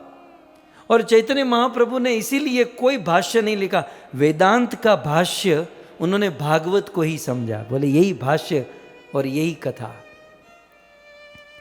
महाप्रभु के साथ स्वरूप दामोदर थे, वो तो चंडीदास, विद्यापति, गीत गोविंद के पद सुनाते थे। स्पेशली भागवत गदाधर पंडित श्री चैतन्य महाप्रभु को सुनाते थे। ऐसा वर्णन है कि जगन्नाथपुरी में कृष्ण विरह में जब गदाधर पंडित श्री चैतन्य महाप्रभु को भागवत सुनाते थे, तो भागवत सुनाते सुनाते गदाधर पंडित की आंखों से आंसू की धारा, और इसको सुनकर चैतन्य महाप्रभु के आंखों से आंसू की धारा, श्रोता वक्ता दोनों के मुख से इतने अश्रु निकलते थे, भागवत की पूरी पोथी भीग जाती थी। पूरा भागवत आप निचोड़ो तो पानी निकले। और इन दोनों के आंखों के आंसू से भागवत के श्लोक भी पहुंचे जाते थे, मिट जाते थे। आज भी वो पोथी जगन्नाथपुरी में टोटा गोपीनाथ में है, आप उसे देख सकते हैं। श्री चैतन्य महाप्रभु तो आप सब जानते ही हैं, 6 वर्ष गमनागमन जगन्नाथपुरी में किए, लेकिन फिर अंत में बड़े भावावेश में रहते थे। श्री चैतन्य महाप्रभु की सर्वत्र कृष्णैक दृष्टि, सभी जगह पर कृष्ण की दृष्टि, सभी जगह पर वो कृष्ण को का दर्शन करते। यही शुद्ध भक्त का लक्षण है। वे जगन्नाथपुरी के समुद्र को यमुना नदी समझते। उस समुद्र के तट पर एक पर्वत था, चटक पर्वत। उस चटक पर्वत को गोवर्धन समझते। जगन्नाथपुरी में जगन्नाथ जी जो विराजते हैं, उस जगन्नाथ जी में वृंदावन विहारी का दर्शन करते हैं। इस प्रकार सभी वस्तु में कृष्ण का दर्शन करते हैं। एक दिन श्री चैतन्य महाप्रभु कीर्तन करते हुए समुद्र के निकट उस चटक पर्वत के पास पहुंचे और उनको भाव हुआ कि ये गोवर्धन है, और गोवर्धन के भाव में उस चटक पर्वत को आलिंगन करके उनकी रेत, उनकी माटी को अपने सिर पर लगाते हुए वहाँ पर लोटपोट हुए। और श्री चैतन्य महाप्रभु वहाँ से उस चटक पर्वत के भीतर से भगवान के एक विग्रह को प्रकट किए। बनाया नहीं, उस पर्वत के अंदर कृष्ण का एक विग्रह, और वो भी हम मनुष्य से बड़ा 6-7 फीट का, श्री चैतन्य महाप्रभु ने उस विग्रह को प्रकट किया। हा श्री चैतन्य महाप्रभु की। और श्री चैतन्य महाप्रभु ने इस विग्रह का नामकरण किया श्री गोपीनाथ। ये गोपियों के नाथ है, ये गोपीनाथ है। तो इस प्रकार से श्री चैतन्य महाप्रभु उस विग्रह को प्रकट किए और गोपीनाथ जी की सेवा। अब स्वयं तो सेवा नहीं कर पाते थे, इसलिए श्री चैतन्य महाप्रभु ने गोपीनाथ की सेवा गदाधर पंडित को सौंप दी। और चैतन्य महाप्रभु की आज्ञा से गदाधर पंडित गोपीनाथ जी की सेवा करने लगे। ये चटक पर समुद्र के तट पर, मुझे तो ये सब आंखों के सामने दिखाई दे रहा है, क्योंकि आज भी ये सब दर्शन होता है। जगन्नाथपुरी में समुद्र के सामने एक उद्यान है, यमेश्वर उद्यान, गार्डन है, बगीचा है। और उड़ीसा में बगीचे को टोटा कहते हैं। तो यमेश्वर टोटा, यमेश्वर गार्डन, यमेश्वर उद्यान में गोपीनाथ जी प्रकट हुए, फिर वहां पर स्थापना हुई और उस बगीचे में गोपीनाथ जी विराजमान हैं, इसलिए गोपीनाथ का नाम हुआ टोटा गोपीनाथ। और महाप्रभु की आज्ञा से श्री गदाधर पंडित टोटा गोपीनाथ की सेवा में लग गए। अब गदाधर पंडित ने सोचा कि चैतन्य महाप्रभु तो जगन्नाथपुरी में रहने वाले हैं और उनकी आज्ञा है कि मैं गोपीनाथ जी की सेवा करूं। अब मुझे यहाँ वहाँ कहीं जाना है नहीं, तो मैं संकल्प ही ले लूं ताकि मेरा मन विचलित न हो। तो बड़ी विधि विधान पूर्वक गदाधर पंडित ने सन्यास लिया। वो वाला दंड वाला सन्यास नहीं है, क्षेत्र सन्यास। क्षेत्र सन्यास माने संकल्प लिया कि जगन्नाथपुरी की बॉर्डर, जगन्नाथपुरी को छोड़कर मैं कभी कहीं बाहर नहीं जाऊंगा, क्योंकि महाप्रभु की आज्ञा है, गोपीनाथ जी की सेवा करना है और महाप्रभु की भी मुझे सेवा करनी है, तो अब मैं जगन्नाथपुरी में रहूंगा। धीरे धीरे दिन बीतने लगे, रथ यात्रा का दिन आया, हजारों भक्त आते हैं, रथ यात्रा समाप्त हुई, सब लोग अपने अपने घर चले गए और अब श्री चैतन्य महाप्रभु को वृंदावन जाने का मन हुआ। श्री चैतन्य महाप्रभु वृंदावन जाने के लिए तैयार हुए। अब गदाधर पंडित तो क्षेत्र सन्यास ले चुके थे, गोपीनाथ जी की सेवा करनी थी। तो गदाधर पंडित श्री चैतन्य महाप्रभु के पास आए, बोले मैं भी आपके साथ वृंदावन चलूंगा। चैतन्य महाप्रभु कहते हैं लेकिन अपने गदाधर की सेवा छोड़कर तुम कैसे आओगे, और तुमने तो क्षेत्र सन्यास लिया है। गदाधर पंडित कहते भाड़ में जाए सन्यास, जहां तुमी सेई नीलाचल, क्षेत्र सन्यास मोर याऊक रसातल। मेरा क्षेत्र सन्यास रसातल में चला जाए और मेरा संकल्प यही है ना कि नीलाचल नहीं छोड़ूंगा। तो महाप्रभु जहां तुमी, जहां आप हो वहीं मेरा नीलाचल है, सो मैं तो आपके साथ चलूंगा। चैतन्य महाप्रभु कहते हैं कि आप गोपीनाथ जी की सेवा मत छोड़ो। गदाधर पंडित कहते हैं कि हे महाप्रभु, आपके पाद पद्मों के दर्शन से करोड़ों करोड़ों गोपीनाथ की सेवा हो जाएगी। देखिए गुरु निष्ठा देखिए, आप गुरुमुखी भक्त देखिए, ये होता है। बोले आपके चरण का दर्शन मिलेगा ना, करोड़ों गोपीनाथ की सेवा का फल मिल जाएगा। चैतन्य महाप्रभु कहते हैं कि तुम्हें सेवा छोड़ने से दोष लगेगा। गदाधर पंडित कहते हैं कि दोष, प्रतिज्ञा भंग और सेवा त्याग का जो भी दोष लगेगा वो मेरा ही होगा, आप चिंता मत कीजिए, लेकिन मैं आपकी सेवा, मैं आपके साथ चलूंगा। महाप्रभु के लिए गदाधर पंडित अपनी प्रतिज्ञा तोड़ने के लिए तैयार हैं। महाप्रभु के खातिर गदाधर पंडित अपना नियम तोड़ने छोड़ने के लिए तैयार है, और ये हमको सीखना है। हमारा क्या होता है, कभी कभी गुरु हमसे नियम करवाते हैं कि भाई मंगला आरती करो, 16 माला करो, ये सेवा करो, ये करो, और वो नियम करना चाहिए।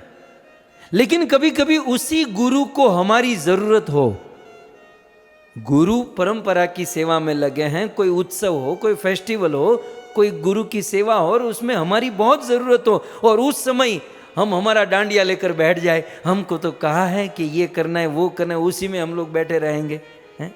और फिर वहां पर कहेंगे हमारा नियम है। अरे नियम की सिस्टम तो समझो।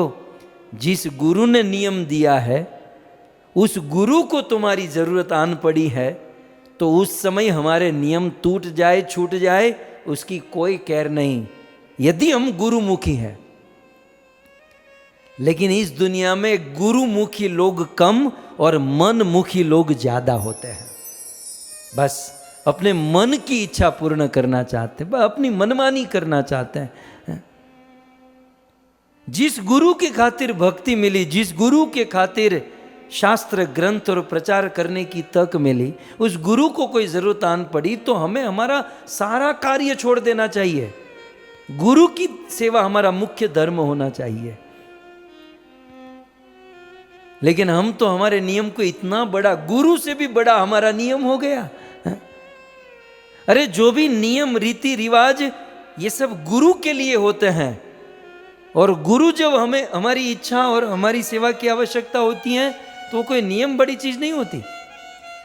तब ये मनमुखी लोग क्या कहते हैं पता है, मैं ठाकुर जी का अभिषेक करूं, मैं मेरा नियम पालन करूं, मैं क्या गलत कर रहा हूं? गलत कुछ नहीं है, गलत कुछ नहीं है। गुरु अपने मुख से कभी नहीं कहेगा कि तुम अपना नियम छोड़ो। चैतन्य महाप्रभु ने नहीं कहा कि तुम गोपीनाथ जी की सेवा छोड़ो, गुरु कभी नहीं कहेगा। लेकिन ये समझने वाली बात होती है, ये समझने वाली बात होती है। कई बार हमारे गुरु भाई हमारे आपस में बड़ी चर्चा होती है। कोई बहुत ऐसे लोग होते ना, हमारे गुरु जी ने कहा है कि मेरी व्यास पूजा मत करना, तो उसने अपना धर्म निभाया। शिष्य को अपना निभाना चाहिए, वो अपना धर्म निभाए कि व्यास पूजा मत करना, लेकिन शिष्य का धर्म है गुरु की व्यास पूजा करे, उसमें नियम में आबद्ध नहीं। अब कुछ लोग तो पता नहीं कितने लकीर के फकीर होते हैं, शास्त्र सिद्धांत को बहुत अच्छे से समझना चाहिए। और ये मनमुखी का जमाना है। बस अपने मन में जो आए मन की। गुरु निष्ठा बहुत बड़ी निष्ठा होती है, और जीवन में यदि गुरु निष्ठ है तब तो भाव रस प्रेम और कृष्ण की प्राप्ति होगी। यदि ये गुरु निष्ठा छूटी टूटी तो करोड़ों जन्म बीत जाएंगे। मान प्रतिष्ठा सम्मान तो मिलेगा, लेकिन वो प्रेम, वो भाव, वो रस नहीं मिलेगा। इसलिए मनमुखी ना बने, गुरुमुखी बने।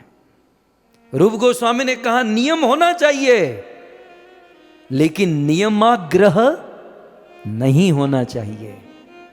नियम बहुत अच्छी चीज है, लेकिन नियम का आग्रह ये भक्ति का पतन करा देता है। ये दोनों पक्ष समझने होंगे। ये नियम क्या है जानते हैं? नियम एक पात्र है, नियम एक पात्र है, और उस पात्र में डालने वाला भोजन, ये प्रेम जो है ना, वो भोजन है। हम लोग पात्र की जरूरत क्यों है? ताकि भोजन मिले। पात्र, बिना पात्र के भोजन नहीं मिलेगा ना। तो पात्र इसलिए होता है ताकि भोजन मिले। केवल पात्र, बिना भोजन का पात्र कुछ काम का नहीं है। ये नियम इसलिए हैं ताकि कृपा मिले, और जब गुरु सेवा देकर कृपा करना चाहते हैं, हम लोग अपना नियम लेकर बैठे होते हैं। मैं तो बहुत ऐसे लोगों को देखता हूं, लेकिन गुरु कभी नहीं बोलेंगे। चैतन्य महाप्रभु तो अंत तक कहे कि नहीं, तुम अपनी सेवा मत छोड़ो, गोपीनाथ जी को मत छोड़ो। प्रसंग बहुत छोटा है, लेकिन बहुत बड़ी सीख दे रहा है। गदाधर ने कहा मैं आपके साथ चलूंगा। जब इस प्रकार से जीद पकड़े तो चैतन्य महाप्रभु ने कहा चलो मेरे साथ। गदाधर चैतन्य महाप्रभु के साथ चलने लगे, और चलते चलते चलते चलते कटक उड़ीसा की राजधानी कटक में पहुंचे। बस अब नदी पार करे तो उड़ीसा की बॉर्डर पार हो जाती, जगन्नाथपुरी की बॉर्डर पार हो जाती। लेकिन जब कटक में पहुंचे तब चैतन्य महाप्रभु ने रोका गदाधर पंडित को, और गदाधर को रोककर श्री चैतन्य महाप्रभु ने कहा कि गदाधर, तुमको मेरे साथ चलना है तो चलो, मैं मना नहीं करूंगा, लेकिन तुम्हें यह भी जानना चाहिए कि मेरी प्रसन्नता किस में है। तुम्हारी मनमानी, तुम्हारी इच्छा, चलना है तो चलो, लेकिन मेरी प्रसन्नता इसी में है कि तुम जगन्नाथपुरी में रहो, गोपीनाथ जी की सेवा करो। ये मेरी प्रसन्नता, निर्णय तुम्हारे हाथ में है। इतना सुनकर गदाधर पंडित मूर्छित होकर गिर गए, और श्री चैतन्य महाप्रभु गदाधर को छोड़कर जगन्नाथपुरी की बॉर्डर नदी कटक से नदी पार करके आगे चले गए। मतलब चैतन्य महाप्रभु ने गदाधर पंडित को जगन्नाथपुरी की बॉर्डर क्रॉस नहीं करवाए। मतलब उनका जो जो प्रण था, उनका जो नियम था, वो महाप्रभु ने भंग नहीं करवाया। हाँ, अब इस सिद्धांत को पूर्ण रूप से समझे। चैतन्य महाप्रभु वहां पर भी मना कर सकते थे, लेकिन मना नहीं किए, क्योंकि महाप्रभु वो सिद्धांत भी प्रकट करना चाहते थे कि शिष्य को मनमुखी नहीं गुरुमुखी होना चाहिए। और यहां आकर महाप्रभु ने यह सिद्धांत प्रकट किया कि कभी कभी शिष्य गुरु की सेवा बहुत करेगा, लेकिन गुरु को चाहिए कि अपने शिष्यों से केवल अपनी सेवा न कराए, उसे भगवान की सेवा में लगाए। ये दोनों सिद्धांत अपनी अपनी दृष्टि से काम करते हैं। शिष्य का धर्म है कि गुरु की सेवा करे, और गुरु का धर्म है कि केवल शिष्यों का शोषण न करे, केवल शिष्यों से अपनी ही सेवा न कराए, उसे भगवान की सेवा में। अब देखो, गदाधर महाप्रभु के साथ रहते तो उनको बहुत इजी हो जाता, खाना पीना गदाधर पंडित सारी व्यवस्था करते, लेकिन महाप्रभु ने उनको गोपीनाथ जी की सेवा में। ये गुरु का धर्म है। दोनों अपने अपने धर्म में है।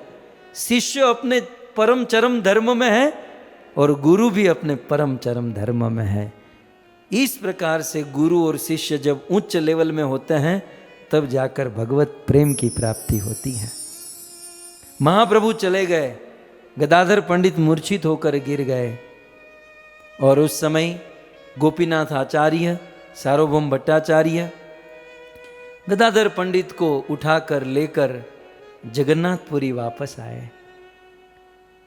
ये अफसोस कर रहे थे कि महाप्रभु के साथ नहीं जा पाया।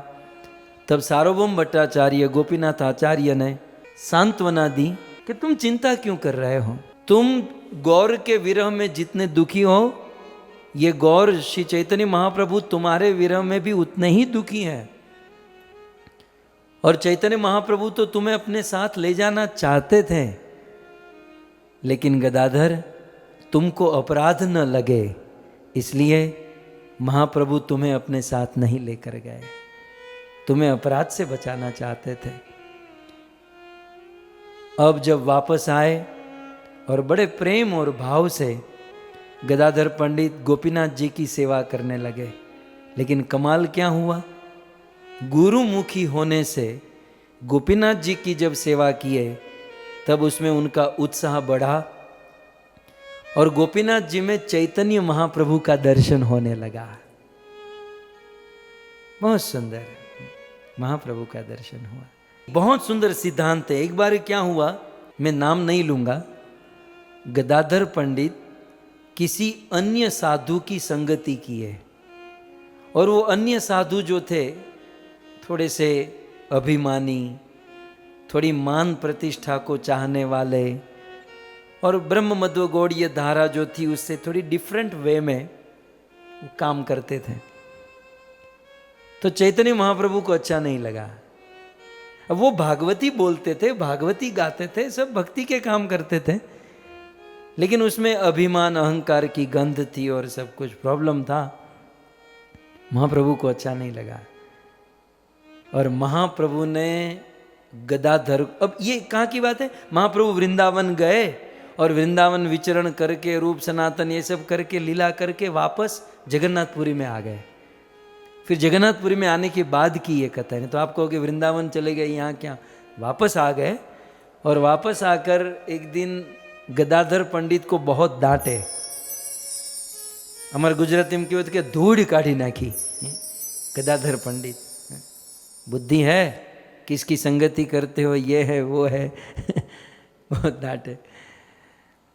और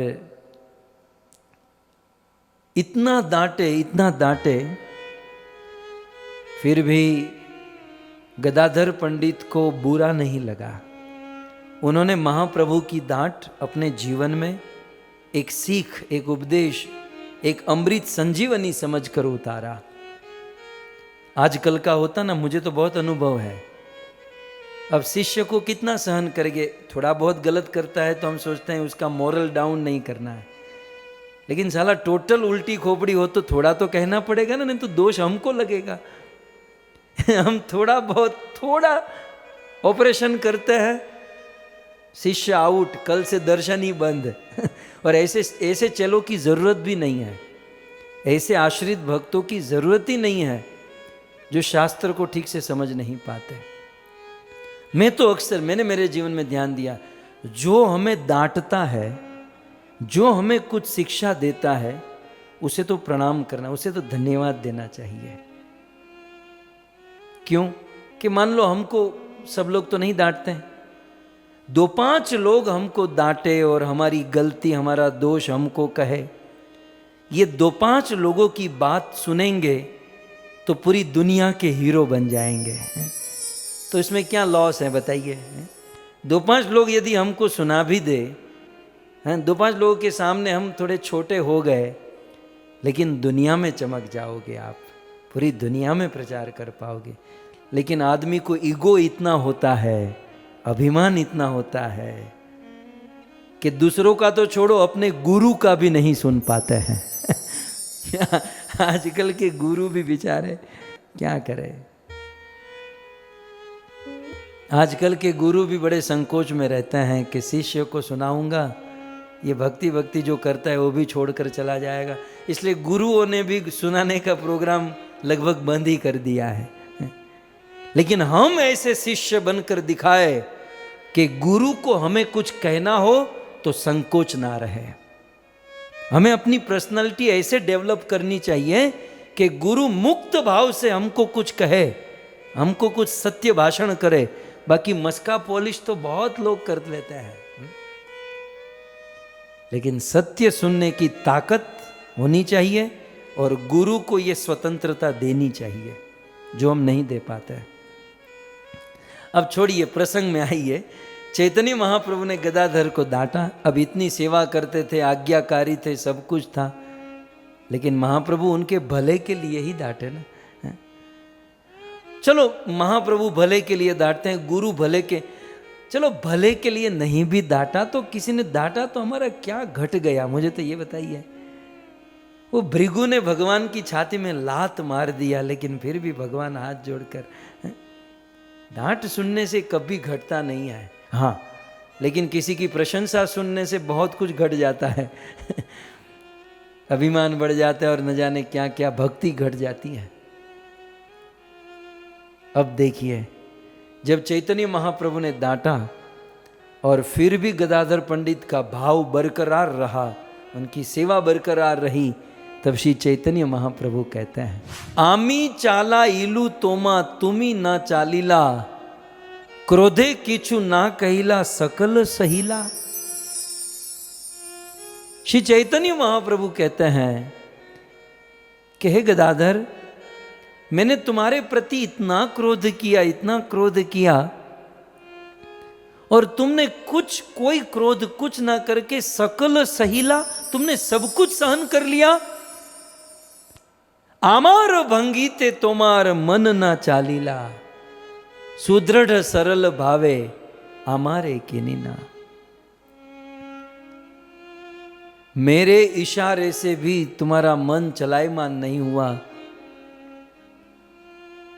सच कहूं तो गदाधर, तुम्हारे इस आचरण ने मुझे खरीद लिया। आज मैं बिक गया तुम्हारे हाथों से कि मैंने इतना क्रोध किया, फिर भी तुमने कुछ नहीं। पंडी तेरे भाव मुद्रा कह न जाए, गदाधर प्राणनाथ नाम हेल आए। गदाधर पंडित के भावों की बात कही नहीं जा सकती। इनके प्रेम की वजह से ही श्री चैतन्य महाप्रभु जी का नाम गदाधर प्राणनाथ हो गया। पंडितेर प्रभुर प्रसाद कह या ना जाए, गदाई गौरांग बलि यारे लोक पाए। सो इस प्रकार से श्री गदाधर पंडित का नाम और महाप्रभु के प्रिय पात्र बन गए। धीरे धीरे धीरे दिन महीने साल बीते और जो दिन कोई नहीं चाहता था वो दिन आ गया भक्तों। और वह दिन था शकाब्द 1455 अषाढ़ मास शुक्ल पक्ष सप्तमी तिथि और रविवार का दिन, ये वो दिन था। उस दिन मनुष्य तो मनुष्य, इस संसार के चराचर जीव, पशु पक्षी तक की आंखों में आंसू आ गए, क्योंकि शकाब्द 1455 अषाढ़ शुक्ल सप्तमी रविवार को श्री चैतन्य महाप्रभु इस धरती को छोड़कर चले गए। 48 वर्ष अपनी लीला को समाप्त करके इस धरती को छोड़कर महाप्रभु चले गए। श्रीमद् महाप्रभु 3 जगह से डिपार्ट हुए। भिन्न भिन्न ग्रंथों में लिखा है और तीनों सत्य बात है। श्री चैतन्य महाप्रभु गुंडीचा मंदिर जगन्नाथ जी में समा गए। दूसरा, श्री चैतन्य महाप्रभु जगन्नाथपुरी के समुद्र में जल समाधि ले लिए। और तीसरा, श्री चैतन्य महाप्रभु गदाधर पंडित जिस टोटा गोपीनाथ की सेवा करते थे, उस टोटा गोपीनाथ विग्रह में प्रविष्ट हो गए। इस प्रकार श्री चैतन्य महाप्रभु ने अपना प्राण छोड़ दिया। श्रीमद् महाप्रभु के जाने के बाद गदाधर पंडित ज्यादा नहीं जी पाए। चैतन्य महाप्रभु के विरह में केवल 11 महीना गदाधर पंडित जीवित रह पाए। महाप्रभु का इतना विरह श्री गदाधर पंडित को हुआ, इतना विरह हुआ कि महाप्रभु के विरह में कुछ ही दिनों में वे बूढ़े हो गए। वे रोते हुए कहते थे कि महाप्रभु, आपने मुझे गोपीनाथ जी की सेवा दे रखी है और श्रीवास आचार्य को प्रेम भक्ति की धरोहर देनी है, इसलिए मैं जी रहा हूं, क्योंकि आपका कार्य अधूरा रहेगा। श्रीवास आचार्य को ये सेवा सौंपनी है, प्रेम भक्ति देनी, इसलिए मैं टिका हूं, नहीं तो आपके विरह में मेरे प्राण कब के निकल जाते। अब चैतन्य महाप्रभु 48 ईयर में सब कुछ छोड़े तो ये 47 साल के थे, लेकिन 47 साल की उम्र में महाप्रभु के विरह में इतना बूढ़ापा आ गया, मानो 100 साल की उम्र हो गई इनकी, 100 साल के लगने लगे। और अब तो ठीक से चला नहीं जाता, खड़ा नहीं रहा जाता। और गोपीनाथ जी का विग्रह, ये बड़ा विग्रह, वो खड़े खड़े भी हाथ नहीं पहुंचता, इतना बड़ा विग्रह। गोपीनाथ जी को निवेदन करने लगे, आप कितने लंबे हो, कितनी हाइट है आपकी। अब तो ठीक से मैं बूढ़ा हो गया हूं, ठीक से श्रृंगार भी नहीं कर पा रहा, आपके गले में माला भी नहीं डाल पा रहा, आपको मोर पंख भी नहीं पहना सकता, मेरा हाथ ही नहीं पहुंचता। इतने बड़े अब मुझसे खड़ा नहीं रहा जाता। ऐसा अफसोस करते हुए वे सो गए। रात को गोपीनाथ जी गदाधर पंडित के स्वप्न में आए कि गदाधर, तुम मेरी सेवा ठीक से नहीं कर पा रहे हो, माला नहीं पहना पा रहे हो, मोरपंख नहीं। लो तो एक काम करता हूं, तुम्हारे लिए मैं बैठ जाता हूं, तुम चाहते हो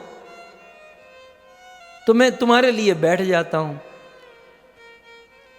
गदाधर की निद्रा खुली, सुबह स्नान किए और मंदिर का जब पट खोला तो गोपीनाथ जी का जो खड़ा विग्रह था, उन्होंने देखा कि गोपीनाथ जी बैठ गए हैं।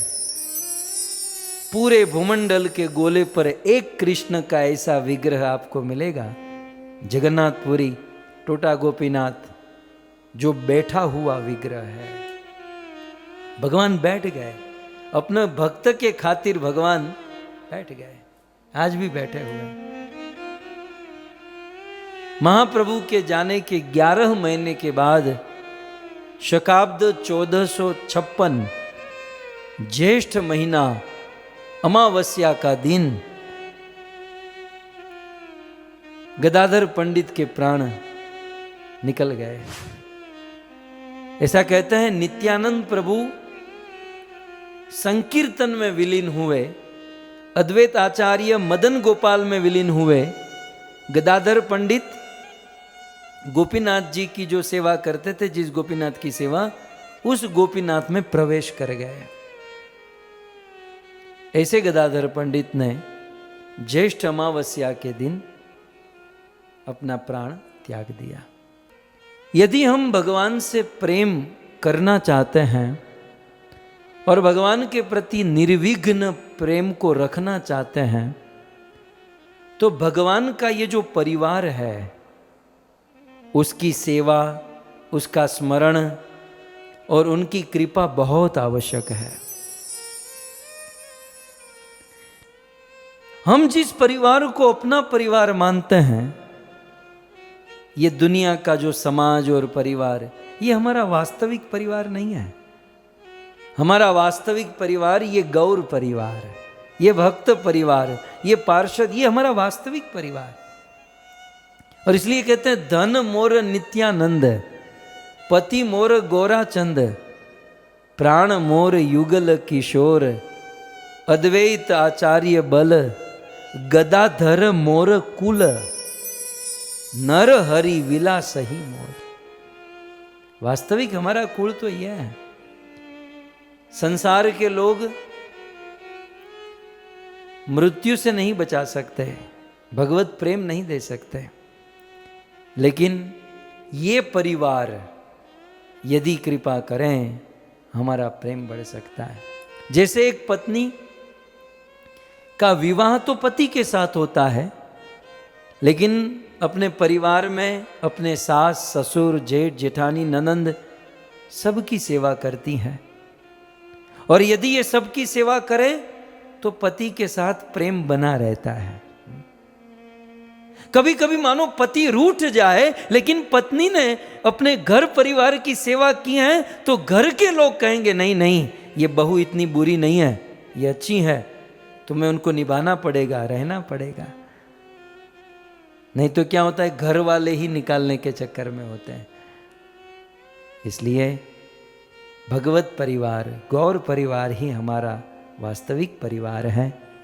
ऐसे परिवार की सेवा करना, उनकी कृपा की याचना करना हम सभी भक्तों का धर्म है। आप सभी भक्तों ने बड़े धैर्य से इस कथा का श्रवण किया, आप सभी भक्तों का धन्यवाद। आज छोड़ने का मन तो नहीं हो रहा है, लेकिन समय हो चुका है। इस यूके की व्यासपीठ से श्री पंच तत्व शीर्षक इस भागवत कथा का विराम करते हैं जय जयकार के साथ। ग्रंथराज श्रीमद् भागवतम महापुराण की, श्री कृष्ण चंद्र भगवान की, जगत गुरु श्री प्रभुपाद की, परम पूज्य राधा गोविंद गोस्वामी महाराज की, निताय गौर प्रेमानंदे। जय जय श्री राधे, जय जय श्री राधे, जय जय श्री राधे श्याम।